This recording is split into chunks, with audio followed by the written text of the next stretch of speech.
ಏನು ಚರ್ಚೆ ಇವತ್ತಿನ ಪ್ರಾರಂಭ ಮಾಡೋಣ. ಓಂ ಅಜ್ಞಾನತಿಮಿರಾಂಧಸ್ಯ ಜ್ಞಾನಾಂಜನಶಲಾಖಯ ಚಕ್ಷುರುನ್ಮೀಲಿತಂ ಯೇನ ತಸ್ಮೈ ಶ್ರೀಗುರವೇ ನಮಃ. ನಮಃ ಓಂ ವಿಷ್ಣುಪಾದಾಯ ಕೃಷ್ಣಪ್ರೇಷ್ಠಾಯ ಭೂತಲೆ ಶ್ರೀಮತೆ ಭಕ್ತಿವೇದಾಂತ ಸ್ವಾಮಿನ್ನಿತಿ ನಾಮಿನೇ. ನಮಸ್ತೆ ಸಾರಸ್ವತೆ ದೇವೆ ಗೌರವಾಣಿ ಪ್ರಚಾರಿಣೆ ನಿರ್ವಿಶೇಷ ಶೂನ್ಯವಾದಿ ಪಾಶ್ಚಾತ್ಯ ದೇಶತಾರಿಣೆ. ಹೇ ಕೃಷ್ಣ ಕರುಣಾ ಸಿಂಧೋ ದೀನಬಂಧೋ ಜಗತ್ಪತೆ ಗೋಪೇಶ ಗೋಪಿಕಾ ಕಾಂತ ರಾಧಾ ಕಾಂತ ನಮೋಸ್ತುತೆ.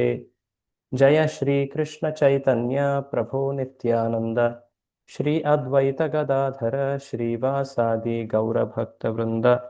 ಹರೇ ಕೃಷ್ಣ ಕೃಷ್ಣ ಕೃಷ್ಣ ಹರೇ ಹರೇ ಹರೇ ರಾಮ ರಾಮ ರಾಮ ಹರೇ ಹರೇ. ಮೂಕಂ ಕರೋತಿ ವಾಚಾಲಂ ಪಂಗುಂ ಲಂಘಯತೆ ಗಿರಿಂ ಯತ್ಕೃಪಾತಮಹಂ ವಂದೇ ಶ್ರೀಗುರುಂ ದೀನತಾರಿಣಂ. ಶ್ರೀಲ ಪ್ರಭುಪಾದರ ವಿಶೇಷ ಅವರ ಕೃಪೆಗಾಗಿ ಯಾಚಿಸ್ತಾ ನಾವು ಈ ಶ್ರೀಮದ್ ಭಾಗವತದ ಚರ್ಚೆಯನ್ನು ಮುಂದುವರಿಸೋಣ ಬನ್ನಿ. ಕೃಷ್ಣ ಕಥಾಮೃತ ಈ ಚರ್ಚೆಯಲ್ಲಿ ನಾವು ಬಾಲಕೃಷ್ಣ ಶ್ರೀಕೃಷ್ಣನ ಬಾಲ್ಯ ಲೀಲೆಗಳ ಚರ್ಚೆ, ಶ್ರೀಮದ್ ಭಾಗವತದ ಮೊದಲ 14 ಅಧ್ಯಾಯಗಳಲ್ಲಿ ಇದರ ಚರ್ಚೆಯನ್ನ ವಿವರವಾಗಿ ಶುಕದೇವ ಮುನಿಗಳು ಹೇಳ್ತಾರೆ. ಶ್ರೀಕೃಷ್ಣನ ಜನನವಾಯಿತು. ಮೊದಲಿಗೆ ಆ 3ನೇ ಅಧ್ಯಾಯದಲ್ಲಿ ಚತುರ್ಭುಜ ರೂಪದಲ್ಲಿ ದೇವಕಿ ವಸುದೇವರ ಮುಂದೆ ಅವನು ಕಾಣಿಸಿಕೊಂಡ. ನಂತರ ಅವನು ಸಣ್ಣ ಸಾಮಾನ್ಯ ಮಗುವಿನ ರೂಪವನ್ನು ಧರಿಸ್ತಾನೆ. ಆಗ ಅವನು ವೃಂದಾವನಕ್ಕೆ ತೆರಳುತ್ತಾನೆ. ವೃಂದಾವನಕ್ಕೆ ತೆರಳಿದ ಮೇಲೆ ಅಲ್ಲಿ ಅವನು ನಂದ ಮತ್ತು ಯಶೋದೆಯರ ಪ್ರೀತಿಯನ್ನು ಸ್ವೀಕರಿಸ್ತಾ ಅದರಲ್ಲಿ ಆನಂದಿಸ್ತಾ ಇದ್ದಾಗ ಅಲ್ಲಿ ಪೂತನಾಳ ಅಲ್ಲಿ ಆಗಮನವಾಗ್ತದೆ. ಅವಳ ಉದ್ಧಾರವನ್ನು ಭಗವಂತ ತನ್ನ ತುಟಿಗಳಿಂದ ಮಾಡ್ತಾನೆ. ಆ ಪೂತನ ನಮ್ಮೊಳಗಿರುವಂತಹ ಆ ಕಪಟತನದ ಲಕ್ಷಣವಾಗ್ತಾಳೆ, ಪ್ರತಿನಿಧಿಸ್ತಾಳೆ. ಮುಖ್ಯವಾಗಿ ಒಬ್ಬ ಸುಳ್ಳ ಗುರು ಅಥವಾ ಮಿಥ್ಯಾ ಗುರು ಆ ಅನರ್ಥವನ್ನ ಆ ಅಡೆತಡೆಯನ್ನ ಅವಳು ತೋರಿಸ್ಕೊಡ್ತಾಳೆ. ಅವಳಿಗೆ ಭಗವಂತ ತಾಯಿಯ ಸ್ಥಾನವನ್ನು ನೀಡಿದ. ನಂತರ ಶಕಟನ ರೂಪದಲ್ಲಿ ನಾವು ಒಂದು ಕೆಟ್ಟ ಅಭ್ಯಾಸಗಳು ಹೇಗೆ ಭಕ್ತಿಯಲ್ಲಿ ತೊಡಕನ್ನುಂಟು ಮಾಡ್ತವೆ ಅಂತ ನೋಡ್ತೀವಿ. ಭಗವಂತನ ತನ್ನ ಪಾದ ಸ್ಪರ್ಶದಿಂದ ಆ ಅಸುರನನ್ನ ಉದ್ಧರಿಸಿದ. ನಂತರ 100 ದಿನಗಳಾದ ಮೇಲೆ ಅವನ ನಾಮಕರಣವನ್ನ ಗರ್ಗಮುನಿಗಳು ಮಾಡಿದ್ರು. ಆ ನಂದ ಮಹಾರಾಜನ ಹಸುಕೊಟ್ಟಿಗೆಯೊಳಗಡೆ. ಅದಾದ ಮೇಲೆ ಅಲ್ಲಿ ತೃಣಾವರ್ತ ಎನ್ನುವಂತಹ ಸುಂಟ್ರಗಾಳಿ ರಾಕ್ಷಸ ಅಲ್ಲಿ ಪ್ರಕಟನ ಆಗ್ತಾನೆ. ಭಗವಂತ ತನ್ನ ಬೆರಳಿನ ತುದಿಗಳಿಂದ ಅವುಗಳನ್ನ ಒತ್ತೋದ್ರಿಂದ ವಿಶೇಷವಾಗಿ ತನ್ನ ಶರೀರದ ಭಾರವನ್ನು ಹೆಚ್ಚು ಮಾಡಿ ಅವನು ಆ ತೃಣಾವರ್ತನನ್ನ ಉದ್ಧಾರ ಮಾಡ್ತಾನೆ. ಒಂದು ರೀತಿ ಅವನನ್ನ ಕೊಲ್ತಾನೆ, ಅನಂತರ ಉದ್ಧಾರ ಮಾಡ್ತಾನೆ.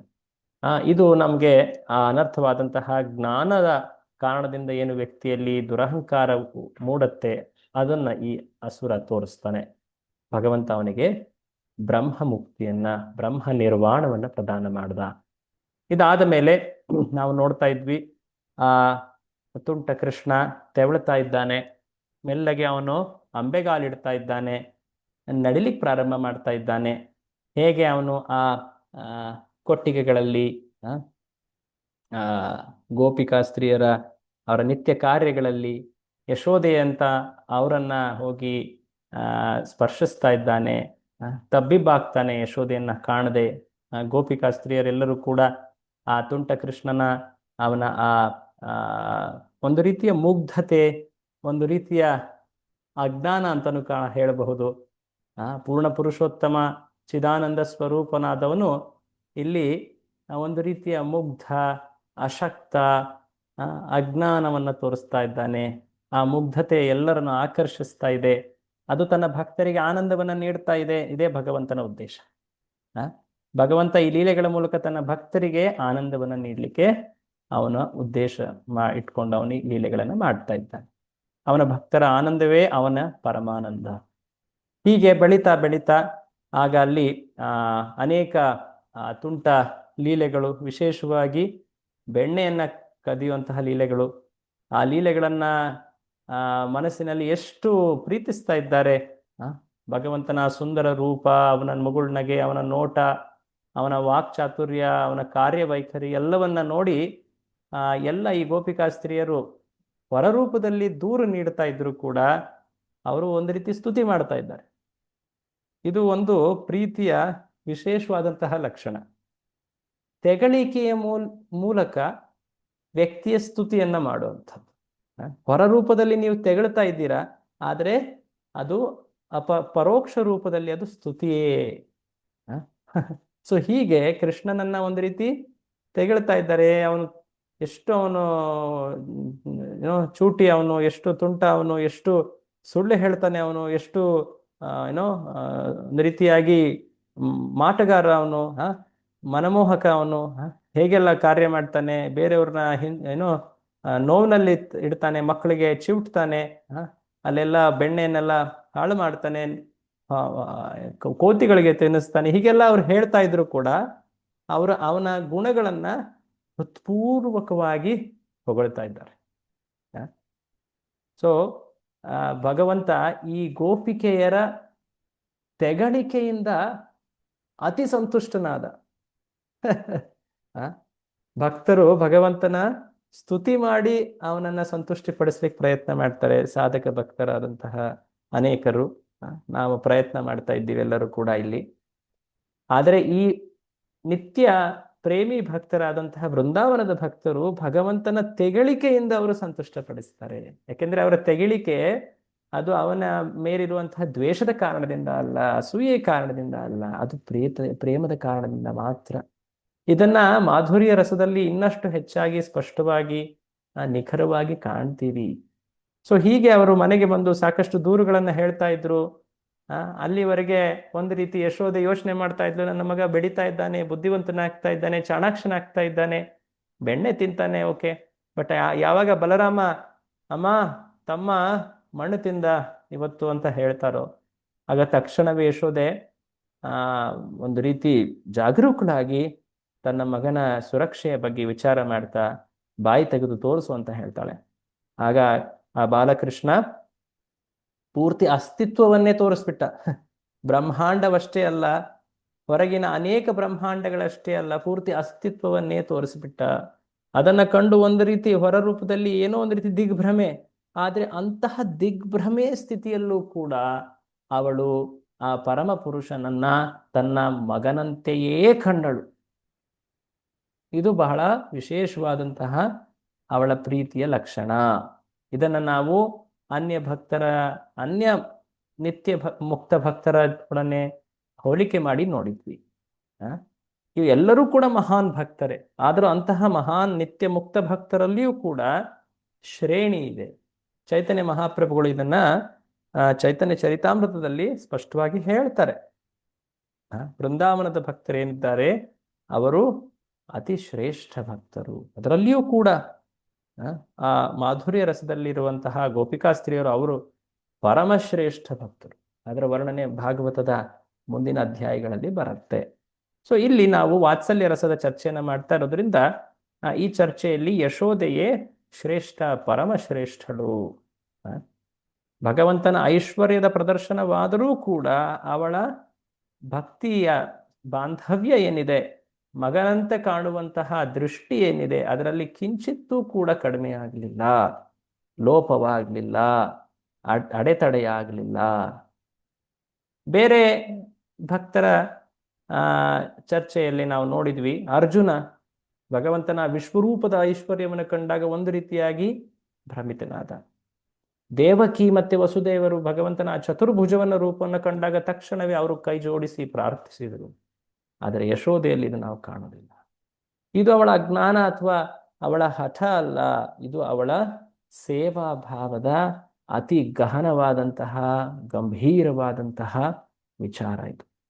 ಸೊ ಅವಳ ಉನ್ನತ ಸ್ಥಿತಿಯನ್ನ ಇನ್ನಷ್ಟು ಸ್ಪಷ್ಟ ಮಾಡಲಿಕ್ಕೆ ಅಂತ ಹೇಳಿ ಭಾಗವತದಲ್ಲಿ ಅನೇಕ ಶ್ಲೋಕಗಳಿವೆ. ಇದನ್ನು ಕೂಡ ನಾವು ನೋಡಿದ್ವಿ. ವಿಶೇಷವಾಗಿ ಆ ದಾಮೋದರ ಲೀಲೆ ಅದು ಅವಳ ಮಹಿಮೆಯಲ್ಲಿಯೇ ಹೇಳಲಾಗಿದೆ. ಸೊ ಯಶೋದೆಯ ಆ ಆ ದಿನ ಬೆಳಿಗ್ಗೆ ಹೇಗೆ ಅವಳು ಪರಿಶ್ರಮವನ್ನ ಮಾಡ್ತಾ ಇದ್ಲು, ಬೆಳಿಗ್ಗೆಯಿಂದ ಭಗವಂತ ಆ ಬಾಲಕೃಷ್ಣನಿಗೆ ಉತ್ಕೃಷ್ಟವಾದ ಬೆಣ್ಣೆಯನ್ನ ತಾನೇ ಸ್ವತಃ ಕಡಿತಾ ಇದ್ಲು, ಮಾಡ್ತಾ ಇದ್ಲು. ಕೃಷ್ಣ ಹಾಲು ಉಣಿಸ್ಬೇಕು ಅಂತ ಹೇಳಿ ಬೇಡ್ಕೊಳ್ತಾನೆ, ಕೇಳ್ತಾನೆ. ತಕ್ಷಣವೇ ಅವಳು ಹಾಲು ಉಣಿಸ್ಲಿಕ್ಕೆ ಹೋದ್ಲು. ಆದರೆ ಒಂದ್ ಸಮಯದಲ್ಲಿ ಅವನನ್ನ ಕೆಳಗಿಟ್ಟು ಒಲೆ ಮೇಲಿದ್ದ ಹಾಲನ್ನ ಉಳಿಸ್ಲಿಕ್ಕೆ ಅಂತ ಹೇಳಿ ಮುನ್ನಡೆದ್ಲು. ಆಗ ಕೃಷ್ಣ ಕೋಪಿತನಾಗಿ ತುಂಟಾಟದಲ್ಲಿ ಮಡಕೆಗಳನ್ನು ಒಡೆದು ಆ ಕಡೆ ಬೆಣ್ಣೆಯನ್ನು ಕದ್ದು ಕೋತಿಗಳಿಗೆ ತಿನ್ನಿಸ್ತಾ ಇರುವಾಗ ಯಶೋದೆ ಸಿಟ್ಟು ಬಂದು, ಇವತ್ತು ನಾನು ಇವನಿಗೆ ಬುದ್ಧಿ ಕಲಿಸ್ಬೇಕು, ಈ ರೀತಿಯಾಗಿ ಇವನು ತುಂಟತನ ಮಾಡ್ತಾ ಇದ್ರೆ ಮುಂದೆ ಅವನ ಜೀವನ ಚೆನ್ನಾಗಿರೋದಿಲ್ಲ, ಮಕ್ಕಳಿಗೆ ನಾವು ಒಳ್ಳೆಯ ಆಚಾರವನ್ನು ಕಲಿಸ್ಬೇಕು, ಅದೇನು ತಂದೆ ತಾಯಿಯ ಭಾವ ಇರುತ್ತೆ, ವಾತ್ಸಲ್ಯ ಭಾವದಲ್ಲಿ ಅವಳು ಆ ಮಗನನ್ನ ಓಡೋಡಿ ಹಿಡಿತಾ ಇದ್ದಾಳೆ. ಕೊನೆಗೆ ಭಗವಂತನೇ ಅವಳ ಹಿಡಿತದಲ್ಲಿ ಬಂದ, ತನ್ನ ಸ್ವಇಚ್ಛೆಯಿಂದ ಬಂದ. ದೃಷ್ಟ್ವಾ ಪರಿಶ್ರಮಂ ಕೃಷ್ಣ ಕೃಪಯಾಸಿ ಸ್ವಬಂಧನೆ. ಅವನನ್ನ ಯಾರು ಬಂಧಿಸ್ಲಿಕ್ಕೆ ಆಗೋದಿಲ್ಲ. ಯಾವಾಗ ಅವನೇ ಖುದ್ದಾಗಿ ನಾನು ಬಂಧಿತನಾಗ್ತೀನಿ ಅಂತ ಇಚ್ಛಿಸ್ತಾನೋ ಆಗ ಅವನು ಬಂಧಿತನಾದ. ಅವಳು ಕಟ್ಟಲಿಕ್ಕೆ ಪ್ರಯತ್ನ ಮಾಡಿದ್ಲು, 2 ಬೆರಳು ಕಡಿಮೆ ಬಂತು. ಭಕ್ತರ ಪ್ರಯತ್ನ ಮತ್ತು ಕೃಷ್ಣನ ಕರುಣೆ, ಅದರ ಅರ್ಥವನ್ನ ನೋಡಿದ್ವಿ. ಆನಂತರ ಕೃಷ್ಣ ಆ ಪರಿಶ್ರಮವನ್ನು ಕಂಡು ಆ ಬಂಧನವನ್ನ ಪೂರ್ತಿ ಮಾಡಿದ. ಅದಾದ ಮೇಲೆ ನೋಡಿದ್ವಿ ಹೇಗೆ ಆ ಕೃಷ್ಣ ತನ್ನ ಭಕ್ತನಾದಂತಹ ನಾರದ ಆ ಮಣಿ ಗ್ರೀವ ಮತ್ತೆ ನಳಕುವರ ಅನ್ನುವಂತಹ ಆ ಮದಾಂಧ ಭಕ್ತರೇ, ಅವರು ಒಂದು ರೀತಿ ಭಕ್ತರೇ ಆದರೆ ಮದಾಂಧರಾದಂಥವರು. ಅವರಿಗೆ ಒಂದು ಶಾಪ, ವೃಕ್ಷ ರೂಪದಲ್ಲಿ ನೀವಿರಿ, ವರ್ಷಾನುಗಟ್ಟಲೆ ಯುಗಗಳ ಗಟ್ಟಲೆ ನೀವು ಹೀಗಿರಿ ಅಂತ ಹೇಳಿ ಶಾಪ. ಆದರೆ ಅನುಗ್ರಹವೂ ಇತ್ತು, ನೀವು ಆ ವೃಂದಾವನದ ಗೋಕುಲದಲ್ಲಿರಿ ಅಂತ ಹೇಳಿದ್ದ. ಅದನ್ನ ಪೂರ್ತಿ ಮಾಡಲಿಕ್ಕೆ ಈಗ ಅವರ ಉದ್ಧಾರ ಕೃಷ್ಣನಿಂದನೇ ಆಗುತ್ತೆ ಅಂತ ನಾರದರು ಹೇಳಿದ್ರು. ಅದನ್ನ ಪೂರ್ತಿ ಮಾಡಲಿಕ್ಕೆ ಈಗ ಕೃಷ್ಣ ಅವನು ಆಲೋಚಿಸ್ತಾ ತನ್ನ ಒಳಕಲ್ಲನ್ನ, ತನ್ನ ಸೊಂಟಕ್ಕೆ ಕಟ್ಟಿರುವಂತಹ ಹಗ್ಗ ಕೂಡ ಇದೆ ಅಲ್ಲಿ, ಆ ಒಳಕಲ್ಲನ್ನ ಎಳಿತಾ ಆ 2 ಮರಗಳಿಗೆ ಸ್ಪರ್ಶಿಸಿದ ಮಾತ್ರ ಅನಾಯಾಸದಿಂದ ಆ ಮರಗಳು ಕೆಳಗಡೆ ಉರುಳಿ ಬಿದ್ದುವು, ತುಂಬಾ ಜೋರಾಗಿ ಸದ್ದು ಮಾಡ್ತಾ. ಅವುಗಳಿಂದ ಆ ನಳಕುವರ ಮಣಿಗ್ರವರು ಹೊರಬಂದು ಭಗವಂತನನ್ನ ಪ್ರಾರ್ಥಿಸಿ, ವಿಶೇಷವಾಗಿ ಭಗವಂತನ ನಿತ್ಯ ಸ್ತುತಿ ಮಾಡೋದು, ಅವನ ಸೇವೆಯ ಅವಕಾಶವನ್ನ ಕೋರ್ತಾ, ವಿಶೇಷವಾಗಿ ಅವನ ಭಕ್ತರ ಸಂಘವನ್ನ ಕೋರ್ತಾ ಅವರು ಸಂತುಷ್ಟಿಪಡಿಸಿದರು. ಕೃಷ್ಣ ಅವರಿಗೆ, ನೀವು ಈ ಜೀವನವೇ ನಿಮ್ಮ ಕೊನೆಯ ಜೀವನ, ಅಲ್ಲಿಯವರೆಗೆ ನೀವು ನನ್ನ ಭಕ್ತಿಯನ್ನ ಎಲ್ಲೆಡೆ ಸ್ತುತಿಸಿರಿ, ಗಾಯನ ಮಾಡಿರಿ ಅಂತ ಹೇಳಿದಾಗ ಅವರು ವಾಪಸ್ ಸ್ವರ್ಗಕ್ಕೆ ಮರಳಿದರು. ಅದಾದ ಮೇಲೆ ನಂದ ಮಹಾರಾಜರು ಅಲ್ಲಿ ಬಂದು ಕೃಷ್ಣನ ಈ ಬಂಧಿತ ಸ್ಥಿತಿಯನ್ನ ಕಂಡು ಅವರು ಕರೆದೊಯ್ತಾರೆ. ಆಗ ತುಂಬಾ ಒಂದು ರೀತಿಯ ಪಶ್ಚಾತ್ತಾಪದ ಅಗ್ನಿಯಲ್ಲಿ ಬೇಯ್ತಾ ಇದ್ದಂತಹ ಆ ಯಶೋದೆ, ಅಯ್ಯೋ ನನ್ನ ಕಾರಣದಿಂದ ಈ ನನ್ನ ಮಗು ಇಷ್ಟೊಂದು ಅವನ ಮೇಲೆ ಅನಾಹುತವೇ ಆಗ್ತಾ ಇತ್ತು, ಆ ವಿಷ್ಣುವೇ ಅವನನ್ನು ರಕ್ಷಿಸಿದ್ದಾನೆ ಅನ್ನೋ ಒಂದು ಭಾವದಲ್ಲಿ ಅವಳು ಅಳ್ತಾ ಇದ್ಲು. ಆ ಸಮಯದಲ್ಲಿ ಹುಡುಗರೆಲ್ಲ ಹೇಳಿದ್ರು, ಆಕ್ಚುಲಿ ನಾವು ನೋಡಿದ್ವಿ ಕೃಷ್ಣನೇ ಈ ಮರವನ್ನ ಎಳೆದ, ಈ ಮರಗಳನ್ನ ಬೀಳಿಸೋದಕ್ಕೆ ಕಾರಣನ ಆ ಕೃಷ್ಣನೇ. ನಂದ ಮಹಾರಾಜರು ಯೋಚಿಸ್ತಾ ಇದ್ರು, ಏನಿದು ಮಕ್ಕಳ ಮಾತು, ಯಾರು ತಾನೇ ಅದನ್ನ ಗಂಭೀರವಾಗಿ ಪರಿಗಣಿಸ್ತಾರೆ ಅಂತ ಇದನ್ನ ಹೇಳ್ತಾ ಇದ್ರು. ಇದಾದ ಮೇಲೆ ಕೃಷ್ಣನ ಭಕ್ತವಶ್ಯತ್ವವನ್ನ ನೋಡಿದ್ವಿ. ಹೇಗೆ ಸಾಮಾನ್ಯ ಮಗುವಿನಂತೆ ತನ್ನ ತಂದೆ ತಾಯಿಯ ಅಪ್ಪಣೆಯನ್ನ ಕೆಲವೊಮ್ಮೆ ಪ್ರಯತ್ನ ಮಾಡ್ತಾ ಇದ್ದಾನೆ, ಅದನ್ನ ನೆರವೇರಿಸುವಂತಹ ಶಕ್ತಿ ಅವನಲ್ಲಿ ಕಾಣ್ತಾ ಇಲ್ಲ. ತುಂಬಾ ಕಷ್ಟಪಟ್ಟು ಆ ಪಾದರಕ್ಷೆಗಳನ್ನು ಹೊತ್ತು ತರ್ತಾನೆ, ಅವ್ರು ಹೇಳಿದಂತಹ ವಸ್ತುಗಳನ್ನ ದೂರದಿಂದ ತರ್ತಾನೆ. ಆ ಮಗು ಹೇಗೆ ತುಂಬಾ ಮುಗ್ಧವಾಗಿ ಹೇಗೆ ಆಜ್ಞಾಕಾರಿಯಾಗಿರುತ್ತೋ ಹಾಗೆ ಅವನು ವರ್ತಿಸ್ತಾನೆ. ಗೋಪಿಕೆಯರು ಹೇಳಿದಾಗ ನೃತ್ಯ ಮಾಡು, ಅವರ ಕೈಗೊಂಬೆಯಂತೆ ಅವನು ನೃತ್ಯ ಮಾಡ್ತಾನೆ, ಡ್ಯಾನ್ಸ್ ಮಾಡ್ತಾನೆ. ಹೀಗೆ ಕೃಷ್ಣ ಅವರ ಭಕ್ತರ ವಶದಲ್ಲಿ ಪೂರ್ತಿಯಾಗಿ ಮುಳುಗಿ ಹೋಗಿದ್ದ, ನಾಟಕ ಮಾಡ್ತಾ ಇರಲಿಲ್ಲ. ಆ ಭಕ್ತಿಯಲ್ಲಿ ಅವನು ಪೂರ್ತಿಯಾಗಿ ತಲ್ಲೀನನಾಗಿದ್ದ, ತನ್ನ ಭಕ್ತರನ್ನು ಕೂಡ ಆನಂದದಲ್ಲಿ ತಲ್ಲೀನರಾಗಿ ಮಾಡಿದ್ದ. ಇದಾದ ಮೇಲೆ ನಾವು ಆ ಹಣ್ಣನ್ನು ಮಾರುವಂತಹ ಆ ಮಹಿಳೆಯ ಕಥೆಯನ್ನು ಕೂಡ ನೋಡಿದ್ವಿ. ಹೇಗೆ ಅವಳು ಭಗವಂತನ ರೂಪವನ್ನ ಕಂಡು ಎಷ್ಟು ಆಕರ್ಷಿತಳಾದ್ಲು. ಅವಳಿಗೆ ಸಿಕ್ಕಂತಹ ಆ ಚಿನ್ನದ ಒಡವೆ ರತ್ನಗಳು ಅವುಗಳಿಗೆ ಅವಳು ಅಷ್ಟು ಪ್ರಾಶಸ್ತ್ಯ ನೀಡಲಿಲ್ಲ. ತಕ್ಷಣವೇ ಅವುಗಳನ್ನೆಲ್ಲ ಹೊರಹಾಕಿ ಮತ್ತೆ ಹಣ್ಣುಗಳನ್ನು ತುಂಬಿಸ್ಕೊಂಡು ಪುಟ್ಟಿಯಲ್ಲಿ ಮತ್ತೆ ನಂದ ಭವನಕ್ಕೆ ಬರ್ತಾಳೆ. ಭಗವಂತನ ಮತ್ತೊಮ್ಮೆ ದರ್ಶನದ ಭಾಗ್ಯ ಸಿಗ್ಲಿ, ಆ ಸುಂದರ ಮಗುವಿನ ಸೇವೆ ನಾನು ಮಾಡ್ತೀನಿ ಅಂತ. ಹೀಗೆ ಅವಳು ಭಗವಂತನ ವಿಶೇಷ ಕೃಪೆಗೆ ಪಾತ್ರಳಾದಳು. ಇದಾದ ಮೇಲೆ ನಾವು ನೋಡ್ತಾ ಇದ್ವಿ ಕೃಷ್ಣ ಮತ್ತೆ ಬಲರಾಮರು ಆಟದಲ್ಲಿ ಎಷ್ಟು ಮಗ್ನರಾಗಿದ್ರು ಅಂದ್ರೆ, ಯಶೋದೆ ಮತ್ತೆ ರೋಹಿಣಿಯರಿಗೆ ಆ ಮಕ್ಕಳನ್ನ ಮತ್ತೆ ಊಟಕ್ಕೆ ಕರೆತರೋದು ಒಂದು ತುಂಬಾ ಕಷ್ಟದ ಮಾತಾಗಿತ್ತು. ಯಶೋದೆಯೇ ಕೈ ಹಿಡಿದು ಅವರನ್ನ ತುಂಬಾ ಮೆಲ್ಲಗೆ ಹೋಗಿ ಕೈ ಹಿಡಿದು ಅವ್ರನ್ನ ಕರ್ಕೊಂಡು ಬರಬೇಕಾಯ್ತು, ಅನೇಕ ರೀತಿಯಲ್ಲಿ ಮಾತನಾಡಿ. ಕೊನೆಗೆ ಎಲ್ಲ ಗೋಪರು ಕೃಷ್ಣನ ಬಲರಾಮನ ಸುರಕ್ಷತೆಗೋಸ್ಕರ ಗೋಕುಲದಿಂದ ವೃಂದಾವನಕ್ಕೆ ಅವರು ಸ್ಥಳಾಂತರಿತಗೊಳ್ತಾರೆ. ಪೂರ್ತಿ ಹಳ್ಳಿನೇ ಒಂದು ದಿನದಲ್ಲಿ ಎಲ್ಲವೂ ಕೂಡ ಬೇರೊಂದು ಕಡೆ ವರ್ಗಾವಣೆ ಆಗುತ್ತೆ, ಶಿಫ್ಟ್ ಆಗುತ್ತೆ. ಒಂದೇ ಕಾರಣಕ್ಕೋಸ್ಕರ ಕೃಷ್ಣ ಮತ್ತೆ ಬಲರಾಮರ ಸುರಕ್ಷತೆ. ಅವರ ಪೂರ್ತಿ ಜೀವನದ ಕೇಂದ್ರ ಅದು ಆ ಕೃಷ್ಣ ಬಲರಾಮರ. ಇದನ್ನ ಕಾಣ್ತೇವೆ ನಾವು. ಆ ಪೂರ್ತಿ ಹಳ್ಳಿನೇ ಇನ್ನೊಂದೆಡೆ ವರ್ಗಾವಣೆ ಆಯಿತು. ಆಗ ನಾವು ಆ ವೃಂದಾವನದ ಅನೇಕ ವನಗಳ ಬಗ್ಗೆ ಸ್ವಲ್ಪ ತಿಳಿದಿದ್ವಿ. ಅಫ್ಕೋರ್ಸ್ ಅದನ್ನ ಕೇವಲ ಹೆಸರುಗಳನ್ನ ನೋಡಿದ್ವಿ. ಆ ಹೆಸರುಗಳನ್ನ ಹೇಳೋದ್ರಿಂದ ಪಠಿಸೋದ್ರಿಂದನೇ ಅತಿ ಪಾವನರಾಗ್ತೀವಿ, ಭಗವಂತನ ಕೃಪೆಯನ್ನು ನಾವು ಪಡಿತೀವಿ. ಸೊ ಈ ವೃಂದಾವನದಲ್ಲಿ ಒಟ್ಟಾರೆ 12 ವನಗಳು, ಮಧ್ಯದಲ್ಲಿ ಯಮುನೆ ಹರಿಯುತ್ತೆ. ಈಗ ಕೃಷ್ಣ ವೃಂದಾವನಕ್ಕೆ ಬಂದಿದ್ದಾನೆ. ಆ ವೃಂದಾವನದಲ್ಲಿ ಈಗ ಅವನು ಸುಮಾರು 3 ವರ್ಷಕ್ಕಿಂತ ಹೆಚ್ಚಾಗಿದೆ. ಅವನು ಈಗ ಕರುಗಳನ್ನ ಸಾಕ್ತಾ ಇದ್ದಾನೆ. ಕರುಗಳನ್ನ ಸಾಕುವ ಆ ಲೀಲೆಗಳಲ್ಲಿ ಅವನು ಆ ಸಾಕ್ಷ್ಯ ರಸದ ಆಸ್ವಾದನೆಯನ್ನ ಮಾಡ್ತಾ ಇದ್ದಾನೆ. ತನ್ನೆಲ್ಲ ಮಿತ್ರರ ಜೊತೆ ಹತ್ತಿರದಲ್ಲಿರುವಂತಹ ಕಾಡುಗಳಿಗೆ ಹೋಗಿ ಕರುಗಳನ್ನ ಮೇಯಿಸ್ತಾ ಅವುಗಳ ಸೇವೆಯನ್ನ ಮಾಡ್ತಾ ಇದ್ದಾನೆ. ಅದರ ಜೊತೆಗೆ ಆ ಅದ್ಭುತವಾದಂತಹ ಆಟಗಳನ್ನ ಆಡ್ತಾ ಇದ್ದಾನೆ. ಒಂದು ದಿನ ಕರುವಿನ ರೂಪದಲ್ಲಿ ಅಲ್ಲಿ ಒಬ್ಬ ರಾಕ್ಷಸ ಬಂದ. ಅವನ ಹೆಸರು ಏನಾಗಿತ್ತು? ಯಾರಾದ್ರೂ ನೆನೆಸ್ಕೊಳ್ತೀರಾ? ವತ್ಸಾಸುರ. ಕರೆಕ್ಟ್. ವತ್ಸಾಸುರ ಕರುವಿನ ರೂಪದಲ್ಲಿ ಬಂದಿದ್ದ. ಆಗ ಕೃಷ್ಣ ಅದನ್ನ ಅರ್ಥ ಮಾಡ್ಕೊಂಡು ಬಲರಾಮನಿಗೆ ಇಂಗಿತ ಮಾಡ್ತಾನೆ. ಓ ಬಲರಾಮ, ಇದೇನೋ ವಿಚಿತ್ರವಾಗಿದೆಯಲ್ಲ, ಈ ಕರು ನಮ್ಮದಲ್ಲ ಅನಿಸ್ತಾ ಇದೆ, ಇದು ನಮ್ಮ ಏನೋ ರೆಗ್ಯುಲರ್ ಕೌ ಅಥವಾ ಕರು ಅಲ್ಲ ಇದು ಅಂತ ಅವನು ಇಂಗಿತ ಮಾಡ್ತಾನೆ. ಬಲರಾಮನು ಅದಕ್ಕೆ ಸಹಮತಿಯನ್ನ ಹೇಳ್ತಾನೆ. ಹೌದು. ಆಗ ಕೃಷ್ಣ ತಕ್ಷಣವೇ ಆ ಕರುವಿನ ಹಿಂಗಾಲು ಮತ್ತೆ ಬಾಲವನ್ನ ಹಿಡಿದು ಅದನ್ನ ಜೋರಾಗಿ ತಿರುಗಿಸ್ತಾ ಹತ್ತಿರದಲ್ಲೇ ಇದ್ದಂತಹ ಒಂದು ಕಪಿತ್ಥ ವೃಕ್ಷದ ಮೇಲೆ ಅದನ್ನ ಎಸೆತಾನೆ. ಎಸೆದ ತಕ್ಷಣವೇ, ಇನ್ಫ್ಯಾಕ್ಟ್ ಅದು ತಿರುಗಿಸ್ತಾ ಇರಬೇಕಾದ್ರೇನೆ ಆ ಅಸುರನ ಪ್ರಾಣ ಹಾರಿ ಹೋಗಿತ್ತು. ಹಾಗೆ ಕೃಷ್ಣ ಆ ಅಸುರನನ್ನ ಕೊಲ್ತಾನೆ, ಉದ್ಧಾರ ಮಾಡ್ತಾನೆ.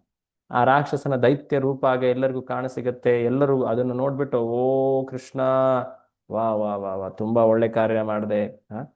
ಈ ಎಲ್ಲ ಕಾಡಿನಲ್ಲಿ ಈ ಹಸು ಕರುಗಳನ್ನ ಮೇಯುವಂತಹ ಲೀಲೆ, ಹಸುಗಳನ್ನ ಮೇಯೋದು ಇನ್ನು ಸ್ವಲ್ಪ ದಿನ ಆದ್ಮೇಲೆ ಕೃಷ್ಣ ಪ್ರಾರಂಭ ಮಾಡ್ತಾನೆ, 5 ವರ್ಷ ಆದ್ಮೇಲೆ. ಆದ್ರೆ ಈಗ ಕರುಗಳನ್ನ ಮೇಯ್ತಾ ಇದ್ದಾನೆ, ಅವುಗಳ ಸೇವೆಯನ್ನ ಮಾಡ್ತಾ ಇದ್ದಾನೆ. ಆ ಆ ಸಂದರ್ಭದಲ್ಲಿ ಪ್ರತಿದಿನದ ಮಧ್ಯಾಹ್ನದ ಭೋಜನದ ಮುಂಚೆ ಒಂದು ಅಸುರನ ವಧೆ ಆಗುವಂತೆ ಲೀಲಾಶಕ್ತಿ ಆಯೋಜನೆ ಮಾಡ್ತಾ ಇತ್ತು.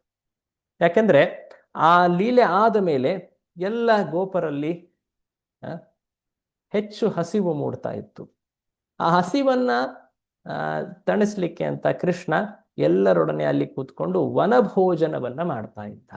ಆ ವನಭೋಜನದ ಲೀಲೆಗಳ ವರ್ಣನೆ ಅದನ್ನ ಚರ್ಚೆ ಮುಂದೆ ಇದರಿಂದ ಬರುತ್ತೆ. ಸೊ ಹೀಗೆ ವತ್ಸಾಸುರನ ವರ್ಣನೆಯನ್ನ ನಾವು ಕಂಡ್ವಿ. ವತ್ಸಾಸುರ ಯಾವ ಅನರ್ಥವನ್ನ ತೋರಿಸ್ಕೊಡ್ತಾನೆ? ಯಾರಿಗಾದ್ರೂ ನೆನಪಿದೆಯಾ? ಕೆಟ್ಟ ಕುತೂಹಲ, ಬ್ಯಾಡ್ ಕ್ಯೂರಿಯಾಸಿಟಿ. ಹೌದು. ಸೊ ವಿಶೇಷವಾಗಿ ಯಾವಾಗ ಒಬ್ಬ ಹುಡುಗ ಅವನ ಆ ಟೀನೇಜ್ ಸಮಯದಲ್ಲಿ ಆ ಕುತೂಹಲ ಅನ್ನೋದು ಬಹಳ ಒಂದು ರೀತಿ ಅಪಾಯಕಾರಿ ಕೂಡ.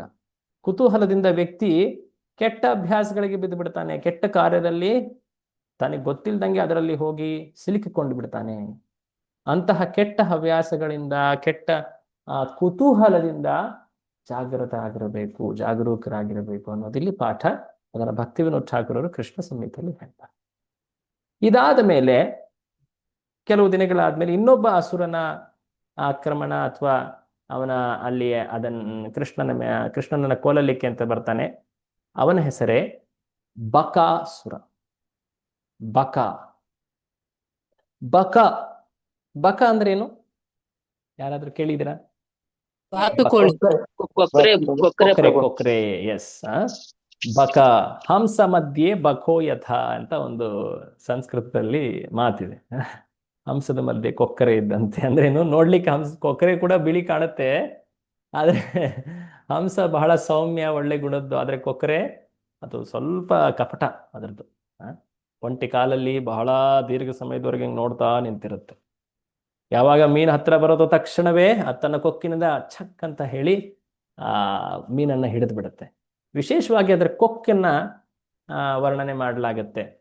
ಎಷ್ಟು ಅದು ತುಂಬಾ ಚೂಪಾಗಿರುತ್ತೆ, ಎಷ್ಟು ಅದು ಏನೋ ಕಪಟದಲ್ಲಿ ಮೀನನ್ನ ಹಿಡಿಯುತ್ತೆ ಅಂತ. ಸೊ ಒಂದು ಕೊಕ್ಕರೆಯ ರೂಪದಲ್ಲಿ, ಒಂದು ಬೃಹತ್ತಾದಂತಹ ಒಂದು ಕೊಕ್ಕರೆಯ ರೂಪದಲ್ಲಿ ಈ ಅಸುರ ಬಂದಿದ್ದಾನೆ. ಇವನ ಹೆಸರೇ ಬಕಾಸುರ.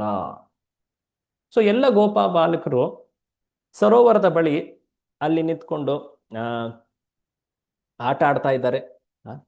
ಅವತ್ತಿನ ದಿನ ಅಲ್ಲಿ ಏನ್ ಹೇಳ್ತಾರೆ, ನೀರಿನಲ್ಲಿ ಆಟ ಆಡ್ತಾ ಇದ್ದಾರೆ.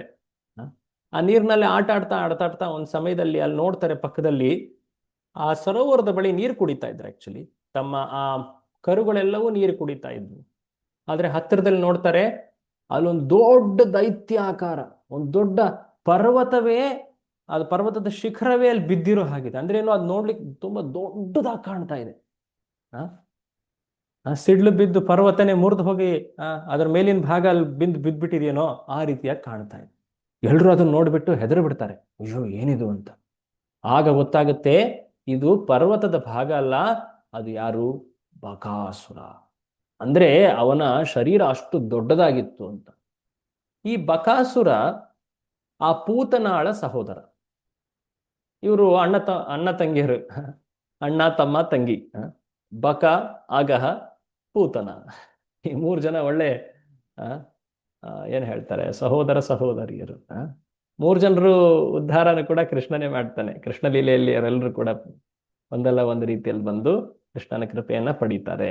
ಸೊ ಹೀಗೆ ನಡಿಬೇಕಾದ್ರೆ ನೋಡ್ತಾ ಇದ್ದಾಗೆ ಆ ಕೊಕ್ಕರೆ, ಆ ಬಕ ಹಠಾತ್ತನೆ ಕೃಷ್ಣನನ್ನ ನುಂಗ್ಬಿಡ್ತಾನೆ. ಅಂದ್ರೆ ಅದೇ ಆ ಕಪಟ ಏನಿದೆ ಅದು ಕೊಕ್ಕರೆಯಲ್ಲಿ ಬಹಳ ಚೆನ್ನಾಗಿ ಕಾಣುತ್ತೆ. ತಕ್ಷಣವೇ ಅದು ಕೊಕ್ಕರೆ ತನ್ನ ಕೊಕ್ಕಿನಿಂದ ಮೀನನ್ನು ಹಿಡ್ಕೊಂಡ್ ಬಿಡುತ್ತೆ ಹಾಗೆ. ಸೊ ಹಾಗೆ ತಕ್ಷಣವೇ ಅದು ಕೃಷ್ಣನನ್ನು ಹಿಡ್ಕೊಂಡ್ಬಿಟ್ಟು ಅಂತ ನುಂಗೇ ಬಿಡ್ತು.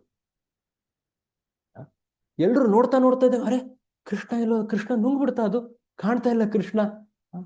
ಆಗ ಎಲ್ಲ ಗೋಪ ಬಾಲಕರು ನೋಡಿ ಅಲ್ಲಿ ಹತ್ರದಲ್ಲೆಲ್ಲ ಹೇಗೆ ಕಾಣ್ತಾ ಇದ್ದಾರೆ, ಅವ್ರು ಎಷ್ಟು ಭಯಭೀತರಾಗ್ಬಿಟ್ರು. ವಿಶೇಷವಾಗಿ ಇವನ್ ಬಲರಾಮನು ಕೂಡ ಪ್ರಜ್ಞೆ ತಪ್ಪಿ ಒಂದ್ ರೀತಿ ಮೂರ್ಛಿತರಾಗ್ಬಿಟ್ರು ಅಲ್ಲಿ.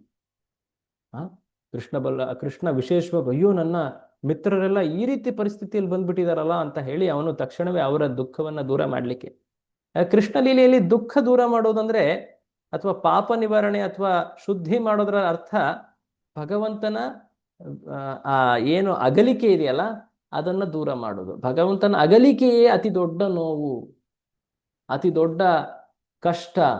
ಆ ಕಷ್ಟ ಅಥವಾ ನೋವನ್ನ ನಿವಾರಣೆ ಮಾಡೋದು ಅಂತ ಅರ್ಥ ಅಷ್ಟೆ. ಸೊ ಹೀಗೆ ಇಲ್ಲಿ ಕೃಷ್ಣ ತನ್ನ ಭಕ್ತರ ನೋವನ್ನ ದೂರ ಮಾಡ್ಲಿಕ್ಕೆ, ಆ ನೋವು ಯಾವುದೇ ಪ್ರಾರಬ್ಧ ಅಥವಾ ಪಾಪ, ಹಿಂದಿನ ಪೂರ್ವಜನ್ಮದ ಪಾಪ ಅಲ್ಲ, ಅದು ಕೇವಲ ಭಗವಂತನ ವಿರಹದ ಕಾರಣದಿಂದ ಆಗಿರುವಂತಹ ನೋವಷ್ಟೆ. ಭಗವಂತ ಈಗ ಅವ್ರ ಮುಂದೆ ಪ್ರಕಟನ ಆಗ್ಲಿಕ್ಕೆ ಈಗ ತಕ್ಷಣ ಏನ್ ಮಾಡ್ತೇನೆ, ಆ ಕೊಕ್ಕರೆಯ ಕೊರಳಲ್ಲಿ ಅವನು ಒಂದು ರೀತಿ ತುಂಬಾ ಏನೋ ಹೇಳ್ತಾರೆ, ಕುದಿತಾ ಇರುವಂತಹ ಅಥವಾ ಸುಡ್ತಾ ಇರುವಂತಹ ಬೆಂಕಿಯ ರೂಪದಲ್ಲಿ ಅವನು ಆ ಅನುಭವವನ್ನ ನೀಡ್ತಾನೆ. ಒಂದ್ ರೀತಿ ಬೆಂಕಿನೇ ನುಂಗ್ಬಿಟ್ಟಿದೇನೋ ಆ ಅಸುರ ಅನ್ನೋ ರೀತಿಯಲ್ಲಿ ಆ ಅಸುರನಿಗೆ ವೇದನೆ ಆಗ್ತಾ ಇದೆ. ಅದನ್ನ ಸಹಿಸಲಾಗದಂತಹ ವೇದನೆ. ಆ ವೇದನೆ ಸಹಿಸಲಾಗದೆ ಅಂತ ಹೇಳಿ ಅದು ತನ್ನ ಬಾಯನ್ನು ಓಪನ್ ಮಾಡಿ ಅದು ಉಗುಳುತ್ತೆ. ಆಗ ಹೊರಗೆ ಬಂದವನು ಕೃಷ್ಣ. ಕೃಷ್ಣ ಹೊರಗೆ ಬರ್ತಾನೆ. ಆ ಗಂಟಲನ್ನ ಅವನು ಆಗ್ಲೇ ಸುಟ್ಟು ಹಾಕ್ಬಿಟ್ಟಿದ್ದಾನೆ. ಆ ಗಂಟಲಿನ ಆ ಆ ಸುಟ್ಟಗಿರೋದ್ರಿಂದ ಅದು ನರಳುತ್ತಾ ಇದೆ. ಈಗ ಅದು ಪ್ರತೀಕಾರವನ್ನ, ಸೇಡನ್ನ ತೀರಿಸ್ಕೊಂಡ್ಲಿಕ್ಕೆ ತಕ್ಷಣವೇ ತನ್ನ ಕೊಕ್ಕಿನಿಂದ ಅದು ಚುಚ್ಚಲಿಕ್ಕೆ ಬರ್ತಾ ಇದೆ ಆ ಕೃಷ್ಣನ, ಚುಚ್ಚಲಿಕ್ಕೆ ಅಂತ. ಆಗ ಕೃಷ್ಣ ನೋಡ್ತಾನೆ, ಆ ಇಷ್ಟೊಂದು ಇದಕ್ಕೆ ಅಹಂಕಾರವೋ.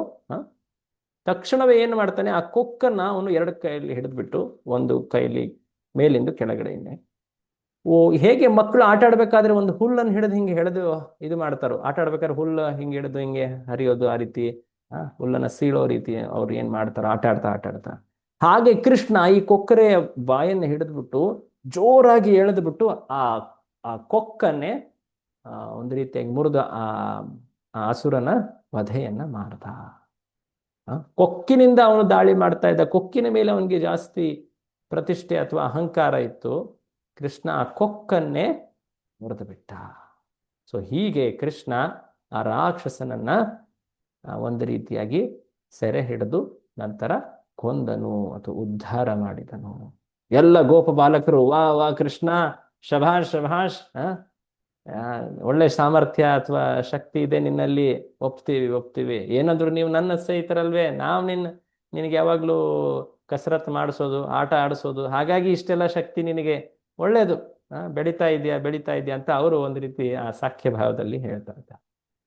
ಈ ಬಕಾಸುರ, ನಮ್ಮ ಭಕ್ತಿ ವಿನೋದ್ ಠಾಕೂರರು ಹೇಳೋ ಹಾಗೆ, ಅವನೊಂದು ಅನರ್ಥವನ್ನ ತೋರಿಸ್ತಾನೆ. ಯಾವುದದು?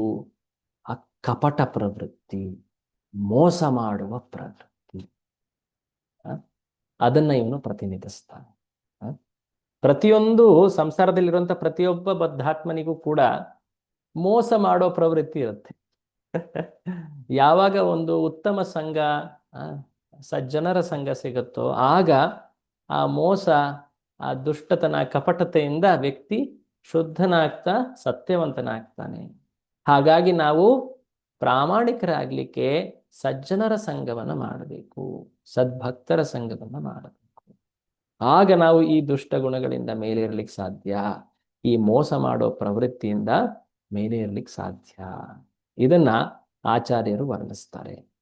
ಇಷ್ಟೆಲ್ಲ ಆದ್ಮೇಲೆ ಕೃಷ್ಣ, ಆಗ ಅವನು ಈ ಕಾರ್ಯವನ್ನ ಮಾಡಾದ್ಮೇಲೆ ಅಲ್ಲಿ ವಿಶೇಷವಾಗಿ ಹೇಳಲಾಗುತ್ತೆ, ಅಲ್ಲಿ ಬಕಾಸುರ ಎಷ್ಟು ಪ್ರಬಲನಾಗಿದ್ದ ಅಂದ್ರೆ ದೇವತೆಗಳು ಕೂಡ ಅವನಿಂದ ಹೆದರ್ತಾ ಇದ್ರು. ವಿಶೇಷವಾಗಿ ಇಂದ್ರ. ಒಮ್ಮೆ ಬಕಾಸುರ ಇಂದ್ರನ ಮೇಲೆಯೂ ಪ್ರಹಾರ ಮಾಡಿ ಇಂದ್ರನನ್ನ ಪ್ರಾಯಶಃ ಆಲ್ಮೋಸ್ಟ್ ಅವನನ್ನ ಸೋಲ್ಸೇ ಬಿಟ್ಟಿದ್ದ. ಇಂದ್ರ ಕೂಡ ಅವನಿಂದ ತುಂಬಾ ಪೀಡಿತನಾಗಿದ್ದ. ಸ್ವರ್ಗದ ರಾಜನಾದಂತಹ ಇಂದ್ರ, ಬೇರೆಯವರ ಮಾತೇನು ಹೇಳೋದು. ಸೊ ಹಾಗೆ ಪೂರ್ತಿ ಸ್ವರ್ಗವೇ ಈ ಬಕಾಸುರನ ಸಾವನ್ನ ಕಾಯ್ತಾ ಇತ್ತು. ಯಾವಾಗ ಕೃಷ್ಣ ಈ ಕಾರ್ಯವನ್ನ ಮಾಡಿದ್ನೋ, ಸ್ವರ್ಗದಿಂದ ದೇವತೆಗಳು, ಅಪ್ಸರೆಯರು ಅವನ ಮೇಲೆ ಪುಷ್ಪವೃಷ್ಟಿಯನ್ನ ಮಾಡಿ ಜಯ ಜಯ ಜಯ ಜಯ ಅಂತ ಜಯಕಾರವನ್ನ ಹೇಳಿದ್ರು. ಹೀಗೆ ಕೃಷ್ಣನ ಆ ಕಾರ್ಯವನ್ನ ನೋಡಿ ದೇವತೆಗಳು ಕೂಡ, ಆಮೇಲೆ ನಂತರ ಗೋಪ ಬಾಲಕರು ಎಲ್ಲರೂ ಕೂಡ ಸಂತೋಷದಿಂದ, ಮುದದಿಂದ ಇದು ಮಾಡಿದ್ರು, ಶ್ಲಾಘಿಸಿದರು. ಆಗ ಎಲ್ಲ ಗೋಪ ಬಾಲಕರು ತಮ್ಮ ಕರುಗಳನ್ನ ಸೇರಿಸ್ಕೊಂಡು ವಾಪಸ್ ತಮ್ಮ ಉಪಹಾರವನ್ನ ಅಥವಾ ಭೋಜನವನ್ನ ಸೇವಿಸಿ ವಾಪಸ್ ಈಗ ವೃಂದಾವನಕ್ಕೆ ಮರಳುತ್ತಾ ಇದ್ದಾರೆ. ವೃಂದಾವನಕ್ಕೆ ಬಂದ ಮೇಲೆ ಅವರು ತಮ್ಮ ತಂದೆ ತಾಯಿ ಎಲ್ಲ ಬೇರೆಯವರಿಗೆ ಈ ವೃತ್ತಾಂತವನ್ನ ಹೇಳ್ತಾರೆ. ಪ್ರತಿದಿನ ಈ ರೀತಿಯಾದಂತಹ ಒಂದು ಕತೆ ಇರ್ತಾ ಇತ್ತು ಅವ್ರ ಹತ್ರ. ಕೃಷ್ಣ ಇವತ್ತು ಏನ್ ಮಾಡ್ತಾ ಗೊತ್ತಾ ಅಂತ ಹೇಳಿ ಅವರು ಹೇಳ್ತಾ ಇದ್ರು. ಹಾಗೆ ಪೂರ್ತಿ ಮನೇಲಿರೋ ತಂದೆ ತಾಯಿ ದೊಡ್ಡವರೆಲ್ಲ ಬಂದು ಆ ಗೋಪ ಬಾಲಕರ ಜೊತೆ ಕುತ್ಕೊಳ್ತಾ ಇದ್ರು. ಏನ್ ಮಾಡ್ದ ಇವತ್ತು ಕೃಷ್ಣ ಬಲರಾಮರು, ಹೇಳು ಹೇಳು ಹೇಳು ಅಂತ. ಅಫ್ಕೋರ್ಸ್ ಕೃಷ್ಣ ಬಲರಾಮರು ಈ ಅಸುರನ್ನ ಕೊಂದು ಹಾಕಿದ್ರು, ಅದು ಮಾಡಿದ್ರು, ಇದು ಮಾಡಿದ್ರು ಅಂದಾಗ, ಹೌದಾ ನಿಜವಾಗ್ಲೂ ಕೃಷ್ಣ ಇಷ್ಟೆಲ್ಲ ಮಾಡ್ತಾನ, ಆಶ್ಚರ್ಯ ಪಡ್ತಾ ಇದ್ರು. ವಿಶೇಷವಾಗಿ ನಂದ ಮಹಾರಾಜನು ಹೇಳ್ತಾ ಇದ್ದ, ಈ ಮಗು ನನ್ನ ಮಗ ಎಷ್ಟು ಪ್ರತಿದಿನ, ಆಲ್ಮೋಸ್ಟ್ ಪ್ರತಿದಿನ ಒಂದಲ್ಲ ಒಂದು ಅಸುರರು ಬಂದ್ರು ಅವನನ್ನ ಕೊಲ್ಲಿಕ್ಕೆ ಬರ್ತಾ ಇದ್ದಾರೆ. ಆದರೆ ಯಾರು ಕೊಲ್ಲಿಕ್ಕೆ ಬರ್ತಾರೋ ಅವರೇ ಅವರ ನಿಧನವೇ ಆಗಿ ಹೋಗುತ್ತೆ, ಅವರ ಸಾವೇ ಆಗಿ ಹೋಗುತ್ತೆ. ಇದು ಹೇಗ್ ಸಾಧ್ಯ? ಯಾಕೆ ಅಂದ್ರೆ ನನ್ನ ಮಗ ಮತ್ತೆ ಎಲ್ಲ ಗೋಪ ಬಾಲಕರು ಅವರು ಅತಿ ಮುಗ್ಧರು, ಯಾವುದೇ ಒಂದು ತಪ್ಪು ಕಾರ್ಯವನ್ನ ಮಾಡೇ ಇಲ್ಲ ಅವರು. ಹಾಗಿದ್ದಲ್ಲಿ ಅವರ ಮೇಲೆ ಹೇಗೆ ಅನಿಷ್ಟ, ಅನಾಹುತ, ದುಃಖ ಬರಕ್ ಸಾಧ್ಯ? ಹಾಗಾಗಿ ಅಂತಹ ಅಮಾಯಕರ ಮೇಲೆ ಯಾವಾಗ ವ್ಯಕ್ತಿ ಬೇರೊಬ್ಬರು ಆಕ್ರಮಣವನ್ನ ಮಾಡ್ತಾರೋ, ದೌರ್ಜನ್ಯ ಮಾಡ್ಲಿಕ್ಕೆ ಹೋಗ್ತಾರೋ, ಆ ವ್ಯಕ್ತಿಗಳೇ ಬೂದಿಯಾಗಿ ಹೋಗ್ಬಿಡ್ತಾರೆ. ಹೇಗೆ ಬೆಂಕಿಯೊಳಗೆ ಪ್ರವೇಶ ಮಾಡ್ಲಿಕ್ಕೆ ಪ್ರಯತ್ನ ಮಾಡುವಂತಹ ಆ ನೊಣಗಳೇನಿರ್ತವೆ, ಬೆಂಕಿಯೊಳಗೆ ಹೋಗ್ಲಿಕ್ಕೆ ಪ್ರಯತ್ನ ಮಾಡ್ತವೆ, ಆದ್ರೆ ಬೆಂಕಿ ಏನ್ ಮಾಡುತ್ತೆ, ಅವುಗಳನ್ನೇ ಸುಟ್ಟು ಬಿಡುತ್ತೆ. ಸೊ ಹಾಗೆ ಈ ಅಮಾಯಕರಂತಹ ನನ್ನ ಈ ಮಕ್ಕಳನ್ನ, ವಿಶೇಷವಾಗಿ ಕೃಷ್ಣನನ್ನ ಅವನಿಗೆ ತೊಂದರೆ ನೀಡಲಿಕ್ಕೆ ಬರ್ತಾ ಇರುವಂತಹ ಈ ಎಲ್ಲ ಅಸುರರು ತಾವೇ ನಾಶ ಹೊಂದುತ್ತಾ ಇದ್ದಾರೆ, ಇದರಲ್ಲಿ ಯಾವುದೇ ಒಂದು ಸಂಶಯ ಇಲ್ಲ. ವಿಶೇಷವಾಗಿ ಗರ್ಗಮುನಿಗಳು ಕೂಡ ಇದನ್ನೇ ಹೇಳಿದ್ರು ಆ ನಾಮಕರಣದ ಸಮಯದಲ್ಲಿ. ಅದು ನನಗೀಗ ಸತ್ಯ ರೂಪದಲ್ಲಿ ಕಾಣ್ತಾ ಇದೆ ಕಣ್ಮುಂದೆ. ಇದೆಲ್ಲ ಅವರು ಯೋಚನೆ ಮಾಡ್ತಾ ಇದ್ರು. ವಿಶೇಷವಾಗಿ ನೀವು ನೋಡಿ, ಆಗ ಯಾವ್ದಾದ್ರೂ ಒಬ್ಬ ಸಾಮಾನ್ಯ ತಂದೆ ತಾಯಿ ಮಗುವಿನ ಜೀವನದಲ್ಲಿ ಈ ರೀತಿಯಾಗಿ ಆಗಿದ್ರೆ ಎಷ್ಟು ವೇದನೆ ಆಗ್ತಾ ಇತ್ತು ಆ ತಂದೆ ತಾಯಿಗೆ. ಪ್ರತಿದಿನ ಆ ಮಗುವಿನ ಮೇಲೆ ಎಷ್ಟೊಂದು ಆಕ್ರಮಣ, ದೌರ್ಜನ್ಯಗಳು, ಆ ಪ್ರಯತ್ನಗಳು ನಡೀತಾ ಇದ್ದಾವೆ ಆ ಮಗುವನ್ನ ಕೊಲ್ಲಲಿಕ್ಕೆ. ಅದೃಷ್ಟವಶಾತ್ ಆ ಮಗು ಹೇಗೋ ಸಂರಕ್ಷಿತವಾಗ್ತಾ ಇದೆ. ಹಾಗಾಗಿ ಆ ವೇದನೆ ಏನಿತ್ತು ಅದು ಯಾವುದೇ ಒಂದು ತಂದೆ ತಾಯಿಗೆ ಸಹಜವಾಗಿರುತ್ತೆ. ಈ ಕೃಷ್ಣನ ಸಂದರ್ಭದಲ್ಲಿ, ಕೃಷ್ಣನ ತಂದೆ ತಾಯಿಗಳಲ್ಲಿ ಆ ರೀತಿಯ ವೇದನೆ ಇತ್ತ? ಶುಕಮುನಿಗಳು ಹೇಳ್ತಾರೆ ಆ ರೀತಿಯ ವೇದನೆ ಇರಲಿಲ್ಲ. ಅವರು ಭಗವಂತನ ನಿತ್ಯ ಮುಕ್ತ ಪ್ರೇಮಿ ಭಕ್ತರು, ವಿಶೇಷವಾಗಿ ಯಶೋದೆ ಮತ್ತೆ ನಂದ ಮಹಾರಾಜರು. ಅವರ ವೇದನೆ ಆಕ್ಚುಲಿ ಹೊರರೂಪದಲ್ಲಿ ವೇದನೆಯಂತೆ ಕಂಡರೂ ಕೂಡ ಅದು ಅವನ ಮೇಲಿರುವಂತಹ ಕಾಳಜಿ, ಅದು ಆಧ್ಯಾತ್ಮಿಕ ಸ್ತರವಾದಂತಹ ಪ್ರೇಮದ ಸಂಕೇತ. ಸೊ ವಿಶೇಷವಾಗಿ ಆ ಭಗವಂತನ ಆ ಪರಾಕ್ರಮಗಳನ್ನ, ಆ ಮುದ್ದು ಕೃಷ್ಣನ ಆ ಶೌರ್ಯ ಪ್ರದರ್ಶನವನ್ನ, ಅಸುರನ್ನ ಕೊಲ್ಲುವಂತಹ ವಿಧಾನ, ಆ ಲೀಲಾ ಗುಣವರ್ಣನೆಗಳನ್ನ ಕೇಳ್ತಾ ಅವರು ಎಷ್ಟು ಸಂತೋಷದಲ್ಲಿದ್ರು. ವಿಶೇಷವಾಗಿ ಇಲ್ಲಿ ಹೇಳಲಾಗುತ್ತೆ, ಇತಿ ನಂದಾದಯೋ ಗೋಪ, ಎಲ್ಲ ನಂದ ಮತ್ತೆ ಇನ್ನಿತರ ಗೋಪರೇನಿದ್ದಾರೆ ಎಲ್ಲರೂ ಕೃಷ್ಣ ರಾಮ ಕಥಾಂ ಮುದ, ತುಂಬಾ ಆನಂದದಿಂದ ಆ ಕೃಷ್ಣ ಮತ್ತೆ ಬಲರಾಮರ ಪ್ರತಿದಿನದ ಆ ಶೌರ್ಯ, ಅವರ ಲೀಲಾ ವರ್ಣನೆಗಳನ್ನ, ಕಥೆಯನ್ನ ಕೇಳ್ತಾ ಇದ್ದಾರೆ. ಏನ್ ಮಾಡ್ದ ನನ್ನ ಮಗ ಇವತ್ತು ಕಾಡ್ನಲ್ಲಿ, ಏನೆಲ್ಲ ಆಟ ಆಡ್ದ, ಏನೆಲ್ಲ ಮಾಡ್ದ, ಯಾವ ಹಸುರು ಬಂದಿದ್ರು ಅಂತ ಎಲ್ಲ ಹೇಳಿದಾಗ, ಹೌದಾ ಹೀಗ್ ಮಾಡ್ದ ಕೃಷ್ಣ, ವಾ ವಾ ಶಬಾಷ್ ಶಬಾಷ್. ಕುರುವಂತೋ ರಮಮಾಣಶ್ಚ ನಾವಿಂದನ್ ಭವ ವೇದನ. ಸೊ ಭೌತಿಕ ದುಃಖಗಳು ಅವರಲ್ಲಿ ಕಿಂಚಿತ್ತೂ ಕಾಣಲಿಲ್ಲ. ಯಾಕೆಂದ್ರೆ ಅವರು ಆಗಲೇ ಈ ಶರೀರ ಮತ್ತೆ ಮನಸ್ಸು ಮತ್ತೆ ಈ ವೇದನೆಗಳಿಂದ ಮೀರಿದ್ದವರು, ಅವರಾಗ್ಲೇ ಮುಕ್ತರವರು. ಅವರಿಗೆ ಹೇಗೆ ಈ ಭೌತಿಕ ಜಗತ್ತಿನ ದುಃಖಗಳು ಪೀಡಿಸ್ಲಿಕ್ಕೆ ಸಾಧ್ಯ? ಅವರ ಪ್ರೇಮದ ಕಾರಣದಿಂದಾಗಿ ಆ ರೀತಿಯ ಹೊರರೂಪದಲ್ಲಿ ಭೌತಿಕ ವೇದನೆ ಅಂತ ಕಾಣ್ತಾ ಇದ್ವು, ಆದರೆ ಅವು ಕೇವಲ ಮತ್ತೆ ಕೇವಲ ಭಗವಂತನ ಕುರಿತಾದಂತಹ ಪ್ರೀತಿಯ ಅಥವಾ ವಾತ್ಸಲ್ಯದ ಲಕ್ಷಣಗಳಾಗಿತ್ತು. ಹಾಗಾಗಿ ಭಗವಂತನ ಲೀಲೆಯಲ್ಲಿ ಹೊರರೂಪದಲ್ಲಿ ಯಾವುದೇ ಒಬ್ಬ ಭಕ್ತ ನೋವಿನಲ್ಲಿದ್ರೂ ಕೂಡ ಆ ನೋವನ್ನ ನಾವು ಭೌತಿಕ ಜಗತ್ತಿನ ನೋವಿನಂತೆ ಕಾಣಬಾರದು. ಇದನ್ನ ಶಾಸ್ತ್ರದಲ್ಲಿ ಪದೇ ಪದೇ ಹೇಳಿದ್ದಾರೆ. ಆ ಹೊರರೂಪದಲ್ಲಿ ನೋವಿನಂತೆ ಕಾಣುವಂತಹ ಲೀಲೆಗಳಲ್ಲಿ ಭಗವಂತನ ಭಕ್ತರು ಅನುಭವಿಸುವಂತಹ ಆ ಹೊರರೂಪದ ನೋವು, ಅದು ಒಂದು ರೀತಿ ಭಕ್ತಿಯ ಅತಿ ಉನ್ನತವಾದಂತಹ ಅನುಭವ, ಎಕ್ಸ್ಟಸಿ, ಅದು ಭಾವ ಅಂತ ಹೇಳ್ತಾರೆ ಆಕ್ಚುಲಿ. ಆ ಗೋಪಿಯರು, ಆ ವೃಂದಾವನದ ಭಕ್ತರು, ಕೃಷ್ಣ ಕೆಲವು ವರ್ಷಗಳಾದ ಮೇಲೆ ವೃಂದಾವನವನ್ನೇ ತೊರೆದು ಹೋದ. ಸುಮಾರು 11 ವರ್ಷವಾದ ಮೇಲೆ ಕೃಷ್ಣ ವೃಂದಾವನವನ್ನು ತೊರೆದು ಹೋಗ್ತಾನೆ. ಆಗ ಅವರೆಲ್ಲರೂ ಕೂಡ ಒಂದು ರೀತಿಯಲ್ಲಿ ಹೊರರೂಪದಲ್ಲಿ ತುಂಬಾ ನೋವಿನಲ್ಲಿದ್ರು. ಯಾರೊಬ್ರೆ ಆ ಲೀಲೆಗಳನ್ನ ಕೇಳಿದ್ರೆ, ಓ ಎಂತಹ ಸ್ಥಿತಿ ಆ ಕೃಷ್ಣನ ಸಂಗಡಿಗರದ್ದು, ಅವನ ತಂದೆ ತಾಯಿಗಳದ್ದು ಅಂತ ಅವರ ಮೇಲೆ ಕನಿಕರವನ್ನ ತೋರಿಸ್ತಾರೆ. ಆದ್ರೆ ಕೃಷ್ಣ ಆ ರೀತಿಯ ದುಃಖದಲ್ಲಿ ಯಾಕೆ ಹಾಕ್ತಾನೆ ತನ್ನ ಭಕ್ತರನ್ನ? ಅವನಿಗೂ ಕೂಡ ಅದು ಎಷ್ಟು ದುಃಖ ನೀಡ್ತಾ ಇತ್ತು. ತನ್ನ ಭಕ್ತರನ್ನ ದುಃಖದಲ್ಲಿ ಇಡೋದು ಅವನಿಗೆ ಎಷ್ಟು ದುಃಖ, ಹೌದೇ? ಭಗವಂತ ಅಲ್ಲಿ ಅವರಿಗೆ ವಿಪ್ರಲಂಬ ಭಾವದ ಅನುಭವವನ್ನ ನೀಡ್ತಾ ಇದ್ದ. ಅದನ್ನ ಶಾಸ್ತ್ರದಲ್ಲಿ ಹೇಳಲಾಗಿದೆ. ಸೊ ಹೀಗೆ ನಂದ ಮತ್ತೆ ಇನ್ನಿತರ ಗೋಪರು ಗೋಪಿಯರೆಲ್ಲರೂ ಕೂಡ ಯಾವುದೇ ಭಾವ ಜಗತ್ತಿನ ವೇದನೆಯಲ್ಲಿರಲಿಲ್ಲ. ಅವರು ಭಗವಂತನ ಲೀಲೆಗಳನ್ನ ಕೇಳೋದ್ರಲ್ಲಿ, ಪ್ರತಿದಿನದ ಆ ಶೌರ್ಯ ಪ್ರದರ್ಶನಗಳನ್ನ ಕೇಳೋದ್ರಲ್ಲಿ ಅವರು ಆನಂದದಲ್ಲಿದ್ದರು. ಹೀಗೆ ಕೃಷ್ಣ ಪ್ರತಿದಿನ ಅವನು ಕಾಡಿಗೆ ಹೋಗ್ತಾನೆ ತನ್ನ ಮಿತ್ರರ ಜೊತೆಗೆ ಕರುಗಳನ್ನ ಮೇಯಿಸುವಂತಹ ನೆಪದಲ್ಲಿ. ಎಷ್ಟು ಕರುಗಳನ್ನ ಕರ್ಕೊಂಡು ಹೋಗ್ತಾ ಇದ್ದ ಅನ್ನೋದನ್ನ ವರ್ಣಿಸ್ತಾರೆ. ಅಸಂಖ್ಯ ಅಂತ ಒಂದು ಶಬ್ದವನ್ನು ಉಪಯೋಗಿಸ್ತಾರೆ ಶುಕಮುನಿಗಳು. ಅವುಗಳನ್ನ ನೀವು ಎಣಿಸ್ಲಿಕ್ಕೂ ಆಗೋದಿಲ್ಲ. 100,000 ಪ್ರತಿಯೊಬ್ಬ ಗೋಪ ಬಾಲಕನು 100,000 ಕರುಗಳ ಜೊತೆಗೆ ಬಂದಿದ್ದಾನೆ. ವಿಶೇಷವಾಗಿ ಕೃಷ್ಣ ಅವನ ಹತ್ತಿರುವಂತ ಕರುಗಳ ಸಂಖ್ಯೆ ಅಸಂಖ್ಯ. ಒಂದು ಅಂದಾಜು ಮಾಡಲಾಗುತ್ತೆ, 1ರ ಮುಂದೆ 17 ಸೊನ್ನೆಗಳನ್ನಿಟ್ರೆ ಎಷ್ಟು ಸಂಖ್ಯೆ ಆಗುತ್ತೋ ಅಷ್ಟು ಕರುಗಳು ಕೃಷ್ಣ ಕರ್ಕೊಂಡು ಹೋಗಿದ್ದ, ಕರುಗಳನ್ನ ಮೇಯಿಸ್ಲಿಕ್ಕೆ ಅಂತ. ಯೋಚನೆ ಮಾಡಿ, 1ರ ಮುಂದೆ 17 ಸೊನ್ನೆಗಳನ್ನಿಟ್ಟು ಅದನ್ನ ನೀವು ಅರ್ಥ ಮಾಡ್ಕೊಳಕ್ ಪ್ರಯತ್ನ ಮಾಡಿದ್ರೆ ಎಷ್ಟು ಅಂತ ಎಣಿಸಿ. ಪ್ರಾಕ್ಟಿಕಲಿ ಅಸಂಖ್ಯ ಅಂತ ಹೇಳಲಾಗತ್ತೆ ಅದಕ್ಕೆ. ಸೊ ಹೀಗೆ ಕೃಷ್ಣ ಅಷ್ಟೊಂದು ಕರುಗಳನ್ನ ಕರೆದುಕೊಂಡು, ಆ ಕರುಗಳು ಕೂಡ ಆನಂದದಲ್ಲಿದ್ವು. ಅವುಗಳನ್ನ ನಿಯಂತ್ರಿಸೋದ್ರಲ್ಲಿ ಕೃಷ್ಣ ತುಂಬಾ ಸುಸ್ತಾಗ್ತಾ ಇರ್ಲಿಲ್ವಾ ಅವನಿಗೆ? ತುಂಬಾ ಕಷ್ಟ ಪಡ್ತಾ ಇರಬೇಕು.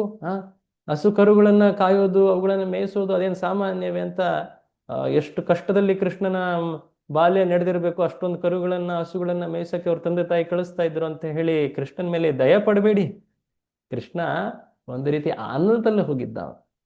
ತಾನೇ ಹೇಳ್ತಿದ್ದ, ನಾನು ಕರುಗಳನ್ನ ಮೇಯಿಸ್ಲಿಕ್ಕೆ ಹೋಗ್ತೀನಿ, ನಾನು ಇವಾಗ ದೊಡ್ಡವನಾಗಿದ್ದೀನಿ, ನಾನು ಹಸುಗಳನ್ನ ಮೇಯಿಸ್ತೀನಿ, ಈಗ ಅಮ್ಮ ನನಗೆ ಅನುಮತಿ ಕೊಡಿ, ತಂದೆ ನನಗೆ ಅನುಮತಿ ಕೊಡಿ ಅಂತ. ಸೊ ಕೃಷ್ಣನ ಅತಿ ಪ್ರಿಯವಾದಂತಹ ಕಾರ್ಯವಾಗಿತ್ತು ಹಸು ಕರುಗಳನ್ನ ಮೇಯಿಸುವಂಥದ್ದು. ಯಾಕೆಂದ್ರೆ ಅವುಗಳ ಸೇವೆಯನ್ನ ಮಾಡಿ ತೋರಿಸ್ತಾ ಮನುಷ್ಯ ಕುಲ ಹೇಗೆ ಪವಿತ್ರವಾದಂತಹ ಗೋಮಾತೆಯ ಸೇವೆಯನ್ನ ಮಾಡಬೇಕು, ಅವುಗಳ ಕೊಡುಗೆ ಮನುಷ್ಯ ಸಮಾಜಕ್ಕೆ ಅತಿ ಅಪಾರವಾದದ್ದು, ಅದನ್ನು ತೋರಿಸ್ತಾ ಇದ್ದಾನೆ. ವಿಶೇಷವಾಗಿ ಅವರ ಪ್ರೀತಿ, ಆ ಪ್ರಾಣಿಯ ಪ್ರೀತಿ, ಅದನ್ನ ಅರ್ಥ ಮಾಡ್ಕೊಳ್ಳಿಕ್ಕೂ ಸಾಧ್ಯ ಇಲ್ಲ. ಹೀಗೆ ಕೃಷ್ಣ ಮತ್ತೆ ಬಲರಾಮರು ತನ್ನ ಮಿತ್ರರ ಜೊತೆ ಆಟ ಆಡ್ತಾ ಕೆಲವೊಮ್ಮೆ ಕಣ್ಣ ಮುಚ್ಚಾಲೆ ಆಟ ಎಷ್ಟು ವಿಧದಲ್ಲಿ ಅವರು ಆಟ ಆಡ್ತಾ ಇದ್ರು. ಕೆಲವೊಮ್ಮೆ ನೀನು ಕುರಿ, ನೀವು ಕುರಿಗಳು, ನಾನು ತೋಳ, ಅಥವಾ ನೀನು ಪೊಲೀಸು, ಅಥವಾ ನಾನು ಕಳ್ಳ, ಆ ರೀತಿಯನ್ನು ಆಟ ಆಡ್ತೀವಿ ಈಗೆಲ್ಲ. ಅವುಗಳೆಲ್ಲದರ ಮೂಲ ಆ ಕೃಷ್ಣ ಬಲರಾಮರು ಮತ್ತೆ ಗೋಪರ ಆಟಗಳಲ್ಲೇ ಇದೆ. ಎಲ್ಲ ಆಟಗಳು ಅವರ ಆಟಗಳಿಂದ ಉದ್ಭವವಾಗಿವೆ. ಅನಂತ ಆಟಗಳನ್ನ ಅವರು ಪ್ರತಿದಿನ ಆಡ್ತಾ ಇದ್ರು. ವಿಶೇಷವಾಗಿ ಕೆಲವೊಂದು ದಿನ ಅವರು ಭಗವಂತನ ಲೀಲೆಗಳ ನಾಟಕಗಳನ್ನ ಮಾಡ್ತಾ ಇದ್ರು. ಒಂದು ದಿನ ಗೋಪರೆಲ್ಲರೂ ಸೇರಿ ರಾಮಚಂದ್ರನ ಆ ಸೇತುವೆ ನಿರ್ಮಾಣದ ಲೀಲೆಯನ್ನು ಕೂಡ ಅನುಕರಣೆ ಮಾಡಿದ್ರು. ಇನ್ನೊಂದು ದಿನ ಇನ್ನಿತರ ಲೀಲೆಗಳನ್ನ ಅನುಕರಣೆ ಮಾಡಿದ್ರು. ಮಂಗನಂತೆ ನಾನು ಲಕ್ಷ್ಮಣ, ನೀನು ಮಂಗ, ನೀನು ಹನುಮ, ನೀನು ಅಂಗದ, ಈ ರೀತಿಯಾಗಿ ಅನೇಕ ಲೀಲೆಗಳನ್ನು ಕೂಡ ಅವರು ನಾಟಕದಲ್ಲಿ ಮಾಡ್ತಾ ಇದ್ರು. ಹೀಗೆ ನಡಿಬೇಕಾದ್ರೆ ಅವರು ಪ್ರತಿದಿನದ ಈ ಆಟ ಆಡುವಂತಹ ಲೀಲೆಗಳನ್ನ ವರ್ಣಿಸ್ತಾ ಹೇಳ್ತಾರೆ. ಪ್ರತಿದಿನ ಅವರ ತಾಯಂದಿರು ಅವರನ್ನ ತುಂಬಾ ಸುಂದರವಾಗಿ ಶೃಂಗಾರ ಮಾಡಿ ಕಳಿಸ್ತಾರೆ.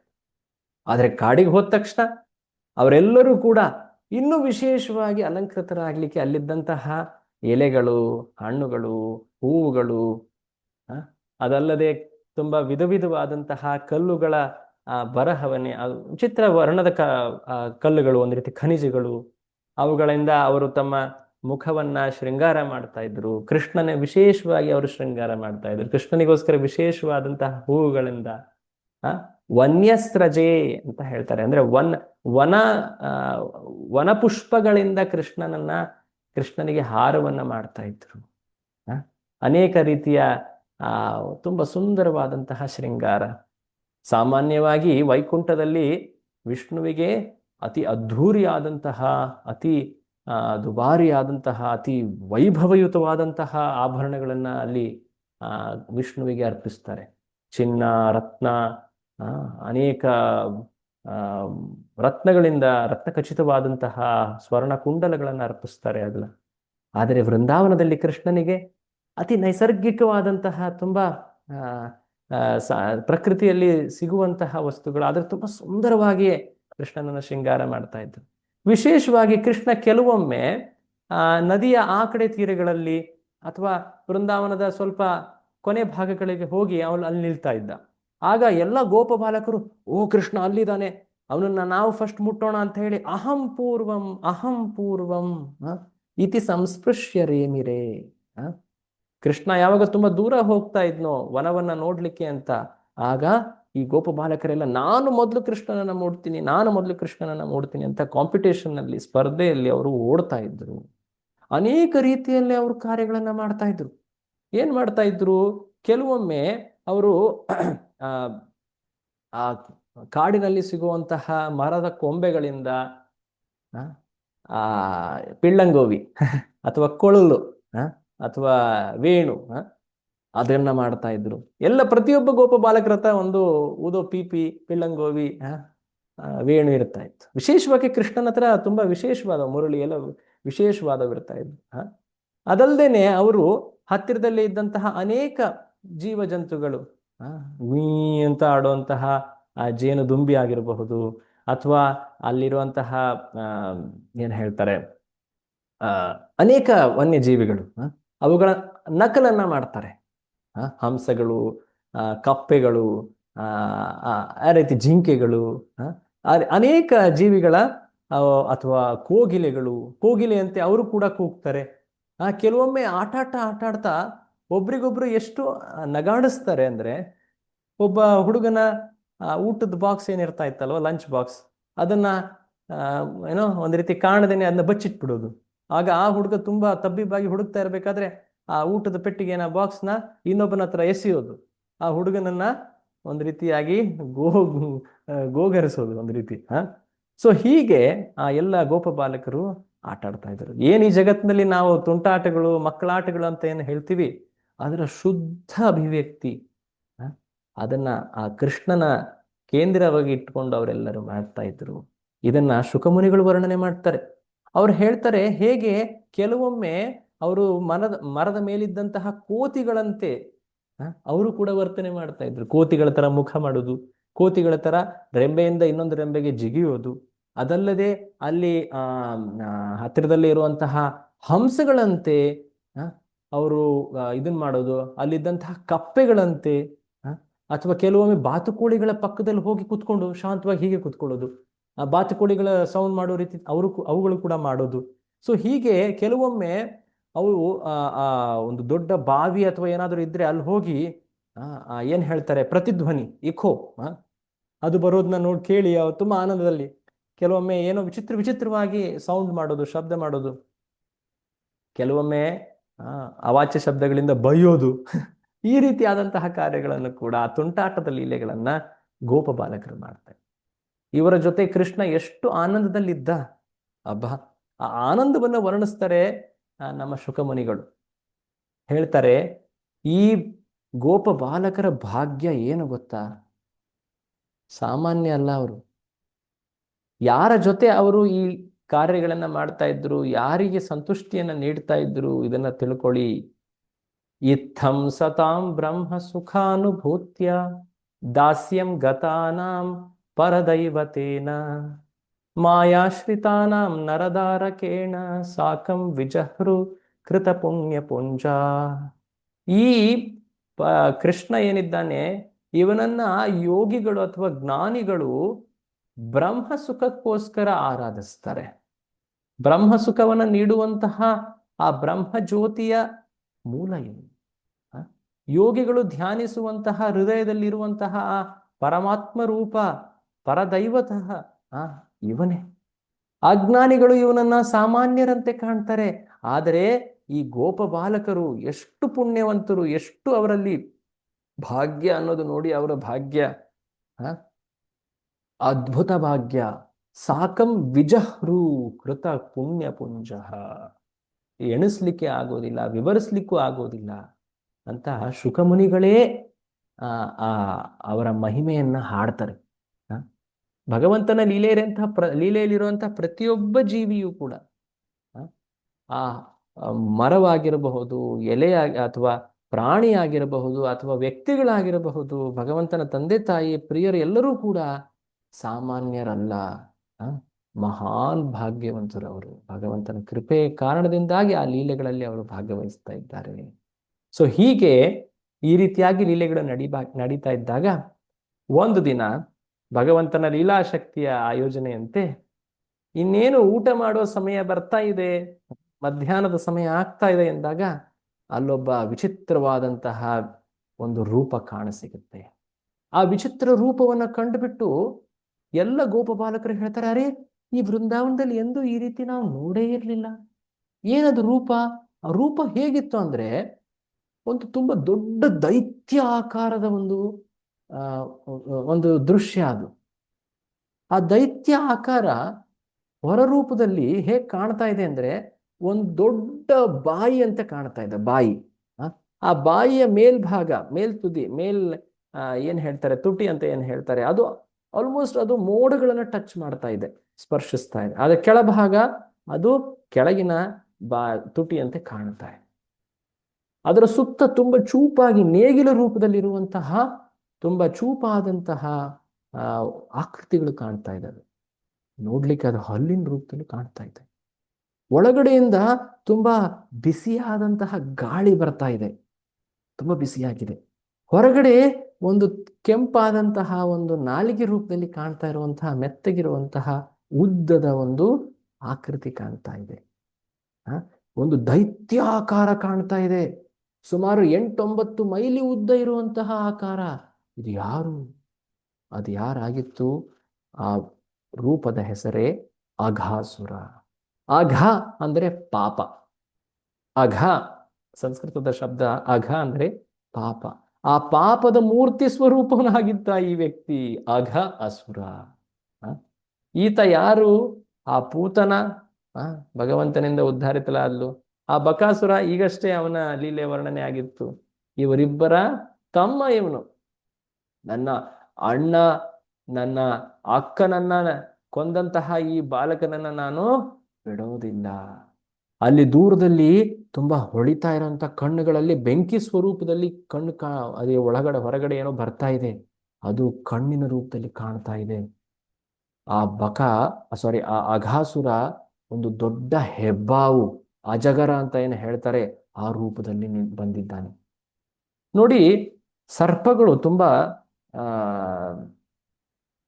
ಅಸೂಯೆಯಿಂದ ತುಂಬಿರುವಂತಹ ಜೀವಿಗಳು. ತುಂಬಾ ಅಸೂಯೆಯಲ್ಲಿರೋರಿಗೆ ಸರ್ಪ ಜನ್ಮ ಸಿಗತ್ತೆ ಅಂತ ಹೇಳ್ತಾರೆ.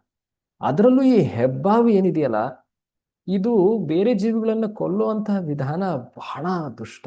ಯಾಕೆಂದ್ರೆ ಬೇರೆ ಸರ್ಪಗಳು ಅಥವಾ ಹಾವುಗಳು ಏನ್ ಮಾಡ್ತವೆ, ಕಚ್ಚಿ ವಿಷವನ್ನ ನೀಡೋದ ಕಾರಣದಿಂದಾಗಿ, ವಿಷ ಕಚ್ಚೋದ್ರಿಂದಾಗಿ, ಪ್ರವೇಶದಿಂದಾಗಿ ಆ ಜೀವಿ ಸತ್ತು ಹೋಗುತ್ತೆ.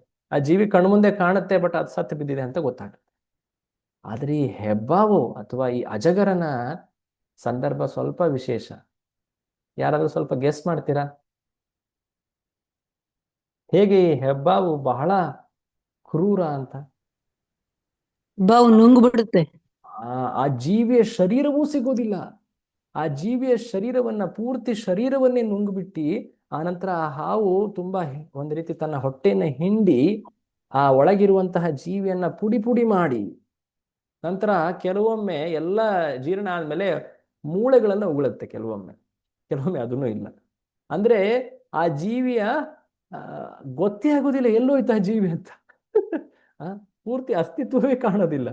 ಆ ರೂಪದಲ್ಲಿ ಈ ಕ್ರೂರತನ. ಇದು ಅಘಾಸುರ, ಹೆಬ್ಬಾವು, ಅಜಗರ ಅಂತ ಹೇಳ್ತಾರೆ. ಅತಿ ಕ್ರೂರವಾದಂತಹ ಪ್ರಾಣಿ. ಸೊ ಈ ರೂಪದಲ್ಲಿ ಈ ಅಸುರ ಬಂದಿದ್ದಾನೆ. ಆಗ ಈ ಎಲ್ಲ ಗೋಪ ಬಾಲಕರು ನೋಡ್ತಾ ಇದ್ದಾರೆ, ಈ ರೂಪ ನಾವೆಂದೂ ಕಂಡಿಲ್ಲ ವೃಂದಾವನದಲ್ಲಿ. ಇದು ಒಬ್ಬ ಅಸುರನಂತೆಯೇ ಕಾಣ್ತಾ ಇದೆ. ಅಸುರನೇ ಅಲ್ವೇ? ಆದ್ರೂ ಕೂಡ ನಾವಿದ್ರೊಳಗಡೆ ಹೋಗೋಣ ಬನ್ನಿ. ಹೇಗಿದ್ರು ಅಸುರ ಆದ್ರೂ ಕೂಡ ಕೃಷ್ಣ ಎಲ್ಲ ಅಸುರನ್ನ ಕೊಲ್ತಾ ಇದ್ದಾನೆ, ಈ ಅಸುರನನ್ನು ಕೊಲ್ತಾನೆ. ನಾವು ಒಳಗ್ ಹೋದ್ರೆ ಅವನು ನಿಶ್ಚಿತವಾಗಿ ಈ ಅಸುರನನ್ನ ಕೊಲ್ತಾನೆ. ನಮ್ಮ ಮೇಲೆ ಕೃಪೆ ತೋರಿಸ್ತಾ ಅವನು ಈ ಅಸುರನನ್ನ ಕೊಂದೇ ಕೊಲ್ತಾನೆ. ಕೃಷ್ಣ ಅಂತ ಹೇಳಿ ಕೈ ತೋರಿಸ್ತಾ ಅವರು ಆ ಅಸುರನ ಬಾಯಿಯಲ್ಲಿ, ಆ ಹೆಬ್ಬಾವಿನ ಬಾಯಿಯ ಒಳಗೆ ಪ್ರವೇಶ ಮಾಡ್ತಾ ಇದ್ದಾರೆ. ಯಾವ್ದಾದ್ರೂ ಬುದ್ಧಿ ಇರೋ ವ್ಯಕ್ತಿ ಮಾಡುವಂತಹ ಕಾರ್ಯ ಏನ್ರಿ ಇದು? ಹೇಳಿ. ಇಷ್ಟು ಪ್ರೇಮದಲ್ಲಿ ಒಂದು ರೀತಿಯಾಗಿ ಮೋಹಿತರಾಗಿದ್ದಾರೆ ಕೃಷ್ಣನಿಂದಾಗಿ. ಕೃಷ್ಣ ನೋಡ್ತಾ ಇದ್ದಾನೆ. ಅನೇಕ ಗೋಪಬಾಲಕರು ಆ ಹೆಬ್ಬಾವಿನ ಆ ಅಜಗರ ಅಘಾಸುರನ ಬಾಯಿಯ ಒಳಗೆ ಪ್ರವೇಶ ಮಾಡ್ತಾ ಇದ್ದಾರೆ. ಕೃಷ್ಣ ಅವರನ್ನ ತಡಿಲಿಕ್ಕೆ ಪ್ರಯತ್ನ ಮಾಡ್ತಾ ಇದ್ದಾನೆ. ಆದ್ರೂ ಕೂಡ ಅವನು ನೋಡ್ತಾ ಇದ್ದಂತೆ ಎಲ್ಲ ಗೋಪಬಾಲಕರು ಆ ಬಾಯಿಯ ಒಳಗೆ ಪ್ರವೇಶ ಮಾಡಿಯೇ ಬಿಟ್ರು. ಕೃಷ್ಣ ಅವರನ್ನ ತಡಿಲಿಕ್ಕಾಗ್ಲಿಲ್ಲ. ಇದು ಹೇಗ್ ಸಾಧ್ಯ? ಪೂರ್ಣ ಪುರುಷೋತ್ತಮ ಪರಮಪುರುಷ ಭಗವಂತನ ಇಚ್ಛೆ ಯಾವಾಗಾದ್ರೂ ಅದು ಸಾಧ್ಯ ಆಗದೇ ಇರುತ್ತಾ? ಅವನನ್ನ ಸತ್ಯ ಕಾಮ ಅಂತ ಹೇಳ್ತಾರೆ. ಅವನು ಇಚ್ಛಿಸಿದ್ದೆಲ್ಲ ಸತ್ಯ ಆಗತ್ತೆ. ಹಾಗಿದ್ದಲ್ಲಿ ಇಲ್ಲಿ ಕೃಷ್ಣ ಆ ಗೋಪಬಾಲಕರನ್ನ ತಡಿಲಿಕ್ಕೆ ಅಂತ ಇಚ್ಛೆ ಪಡ್ತಾ ಇದ್ದಾನೆ, ಹೇಳಲಿಕ್ಕೆ ಹೋಗ್ತಾ ಇದ್ದಾನೆ. ನೋಡ್ತಾ ಇದ್ದ ಹಾಗೆ ಆ ಗೋಪಬಾಲಕರು ಅವನ ಇಚ್ಛೆ ವಿರುದ್ಧವಾಗಿ ಒಳಗೆ ಹೋಗ್ಬಿಟ್ರು. ಕೃಷ್ಣ ಅವರನ್ನ ತಡಿಲಿಕ್ಕೆ ಸಾಧ್ಯ ಆಗ್ಲಿಲ್ವಾ? ಸಾಮಾನ್ಯ ವ್ಯಕ್ತಿಗಳಂತೆ ಅವನು ಈ ಕಾರ್ಯದಲ್ಲಿ ಸೋತು ಬಿಟ್ನ? ಶುಕಮುನಿಗಳು ಹೇಳ್ತಾರೆ, ಇಲ್ಲ, ಇದು ಆಗಿದ್ದು ಕೇವಲ ಕೃಷ್ಣನ ಶಕ್ತಿಯೇ ಆದಂತಹ ಆ ಲೀಲಾಶಕ್ತಿಯ ಪ್ರಭಾವದಿಂದ. ಆ ಗೋಪಬಾಲಕರ ಪ್ರೇಮದ ಆ ಮಹಿಮೆಯನ್ನ ತೋರಿಸುವಂತಹ ಲೀಲೆ ಇದು. ಎಷ್ಟು ಭಗವಂತನಲ್ಲಿ ಪ್ರೇಮ, ವಿಶ್ವಾಸ, ಭಗವಂತನ ಆ ಮಹಿಮೆಯನ್ನ ಜಗತ್ತಿಗೆ ತೋರಿಸೋದು. ವಿಶೇಷವಾಗಿ ಕೃಷ್ಣ ನಮ್ಮನ್ನು ರಕ್ಷಿಸ್ತಾನೆ. ರಕ್ಷಸಿ ಇತಿ ವಿಶ್ವಾಸ. ಇದು ಶರಣಾಗತಿಯ ಒಂದು ಲಕ್ಷಣ. 6 ಲಕ್ಷಣಗಳಲ್ಲಿ ಒಂದು ಲಕ್ಷಣ ರಕ್ಷಸಿ ಇತಿ ವಿಶ್ವಾಸ. ಆ ದ್ರೌಪದಿ ತೋರಿಸಿದ್ಲು, ಆ ಉತ್ತರೆ ತೋರಿಸಿದ್ಲು, ಆ ಪರೀಕ್ಷಿತ ತೋರಿಸಿದ್ದ. ಅದನ್ನ ಗೋಪಬಾಲಕರು ಇಲ್ಲಿ ಇನ್ನು ಉತ್ತಮ ರೀತಿಯಲ್ಲಿ, ಸರ್ವೋತ್ತಮ ರೀತಿಯಲ್ಲಿ ತೋರಿಸ್ತಾ ಇದ್ದಾರೆ. ಮೃತ್ಯುವಿನ ಬಾಯಿಯಲ್ಲಿ ಪ್ರವೇಶ ಮಾಡ್ತಾ ಇದ್ದಾರೆ ಕೃಷ್ಣನಲ್ಲಿ ವಿಶ್ವಾಸವಿಟ್ಟು. ಇಂತಹ ಶ್ರದ್ಧೆ ಮಹಾನ್ ಭಕ್ತರಿಗೆ ನಮ್ಮ ನಮಸ್ಕಾರಗಳು. ಮುಂದೆ ಏನಾಯ್ತು ಅಂತ ನಾವು ನಾಳೆ ನೋಡೋಣ. ಯಾಕೆಂದ್ರೆ ಇದರ ವರ್ಣನೆ ತುಂಬಾ ವಿವರವಾಗಿದೆ. ಚುಟುಕ ಮಾಡೋದ್ರಲ್ಲಿ ಅದು ಒಳ್ಳೆಯದಲ್ಲ ಅಂತ ನಾವು ಇದನ್ನ ಮತ್ತೆ ನಾಳೆ ಕಂಟಿನ್ಯೂ ಮಾಡೋಣ. ಸೊ ತಮ್ಮೆಲ್ಲರಿಗೂ ಕೂಡ ಇವತ್ತಿನ ಈ ಚರ್ಚೆ ಬಂದಿದ್ದಕ್ಕೆ ತಮಗೆಲ್ಲ ನನ್ನ ಪ್ರಣಾಮಗಳು. ಇವತ್ತಿನ ಚರ್ಚೆಯಲ್ಲಿ ನಾವೇನ್ ನೋಡಿದ್ವಿ? ನಾವು ಒಬ್ಬ ಅಸುರ, ಅವನ ಹೆಸರೇನು? ವತ್ಸಾಸುರನ ನಂತರ ಬಂದಂತಹ ಅಸುರನ ಹೆಸರೇನು? ಹರೇ ಕೃಷ್ಣ. ಬಕಾಸುರ, ಕೊಕ್ಕರೆ. ಕೊಕ್ಕರೆಯ ಅಸುರ ಅವನು. ಆ ಕೊಕ್ಕರೆ ಅಸುರ ಯಾವ ಅನರ್ಥವನ್ನ ಪ್ರತಿನಿಧಿಸ್ತಾನೆ? ಮೋಸ ಮಾಡುವ ಪ್ರವೃತ್ತಿ. ಕರೆಕ್ಟ್. ಅದಾದ ಮೇಲೆ ನಾವು ನೋಡಿದ್ವಿ ಹೇಗೆ ಆ ಭಗವಂತನ ಜೊತೆ ಆಟ ಆಡುತ್ತಾ ಇರುವಂತಹ ಆ ಸಖ್ಯ ಭಾವದಲ್ಲಿ, ರಸದಲ್ಲಿರುವಂತಹ ಆ ಭಕ್ತರ ಉನ್ನತ ಸ್ಥಿತಿಯನ್ನ ಅವರು ಹೇಗೆ ಭಗವಂತನೊಡನೆ ಅವರು ಆಟವಾಡ್ತಾ ಇದ್ರು. ಸಾಮಾನ್ಯ ಮಕ್ಕಳಂತೆ ಆದರೆ ಅವರ ಕಾರ್ಯಗಳೆಲ್ಲವೂ ಕೂಡ ದಿವ್ಯ.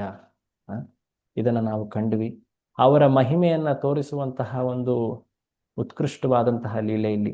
ವಾತ್ಸಲ್ಯ ರಸದ ಯಶೋದೆಯ ಉನ್ನತ ಸ್ಥಿತಿಯನ್ನು ತೋರಿಸ್ಲಿಕ್ಕೆ ಭಗವಂತ ಅಲ್ಲೊಂದು ಲೀಲೆಯನ್ನ ತೋರಿಸಿದ್ದ. ಯಾವುದದು?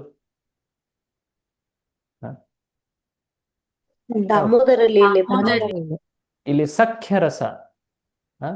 ತನ್ನ ಮಿತ್ರರ ಪರಮ ಭಕ್ತಿಯನ್ನು ತೋರಿಸ್ತಾ ಇದ್ದಾನೆ ಭಗವಂತ. ಎಷ್ಟು ಅವರಲ್ಲಿ ನನ್ನ ಮೇಲೆ ಪ್ರೀತಿ, ಪ್ರೇಮ ಅಥವಾ ಭಕ್ತಿ ಇದೆ ಅಂತ. ಸೊ ಈ ಲೀಲೆಯನ್ನು ನಾವು ಮುಂದೆ ಚರ್ಚೆ ಮಾಡೋಣ. ತಮ್ಮೆಲ್ಲರಿಗೂ ಕೂಡ ನನ್ನ ಪ್ರಣಾಮಗಳು. ನಾವು ಮುಂದಿನ ಸಂಚಿಕೆ ನಾಳೆ 9 ಗಂಟೆ ಕಂಟಿನ್ಯೂ ಮಾಡ್ತೇವೆ. ಹರೇ ಕೃಷ್ಣ. ಶ್ರೀಲ ಪ್ರಭುಪಾದಕಿ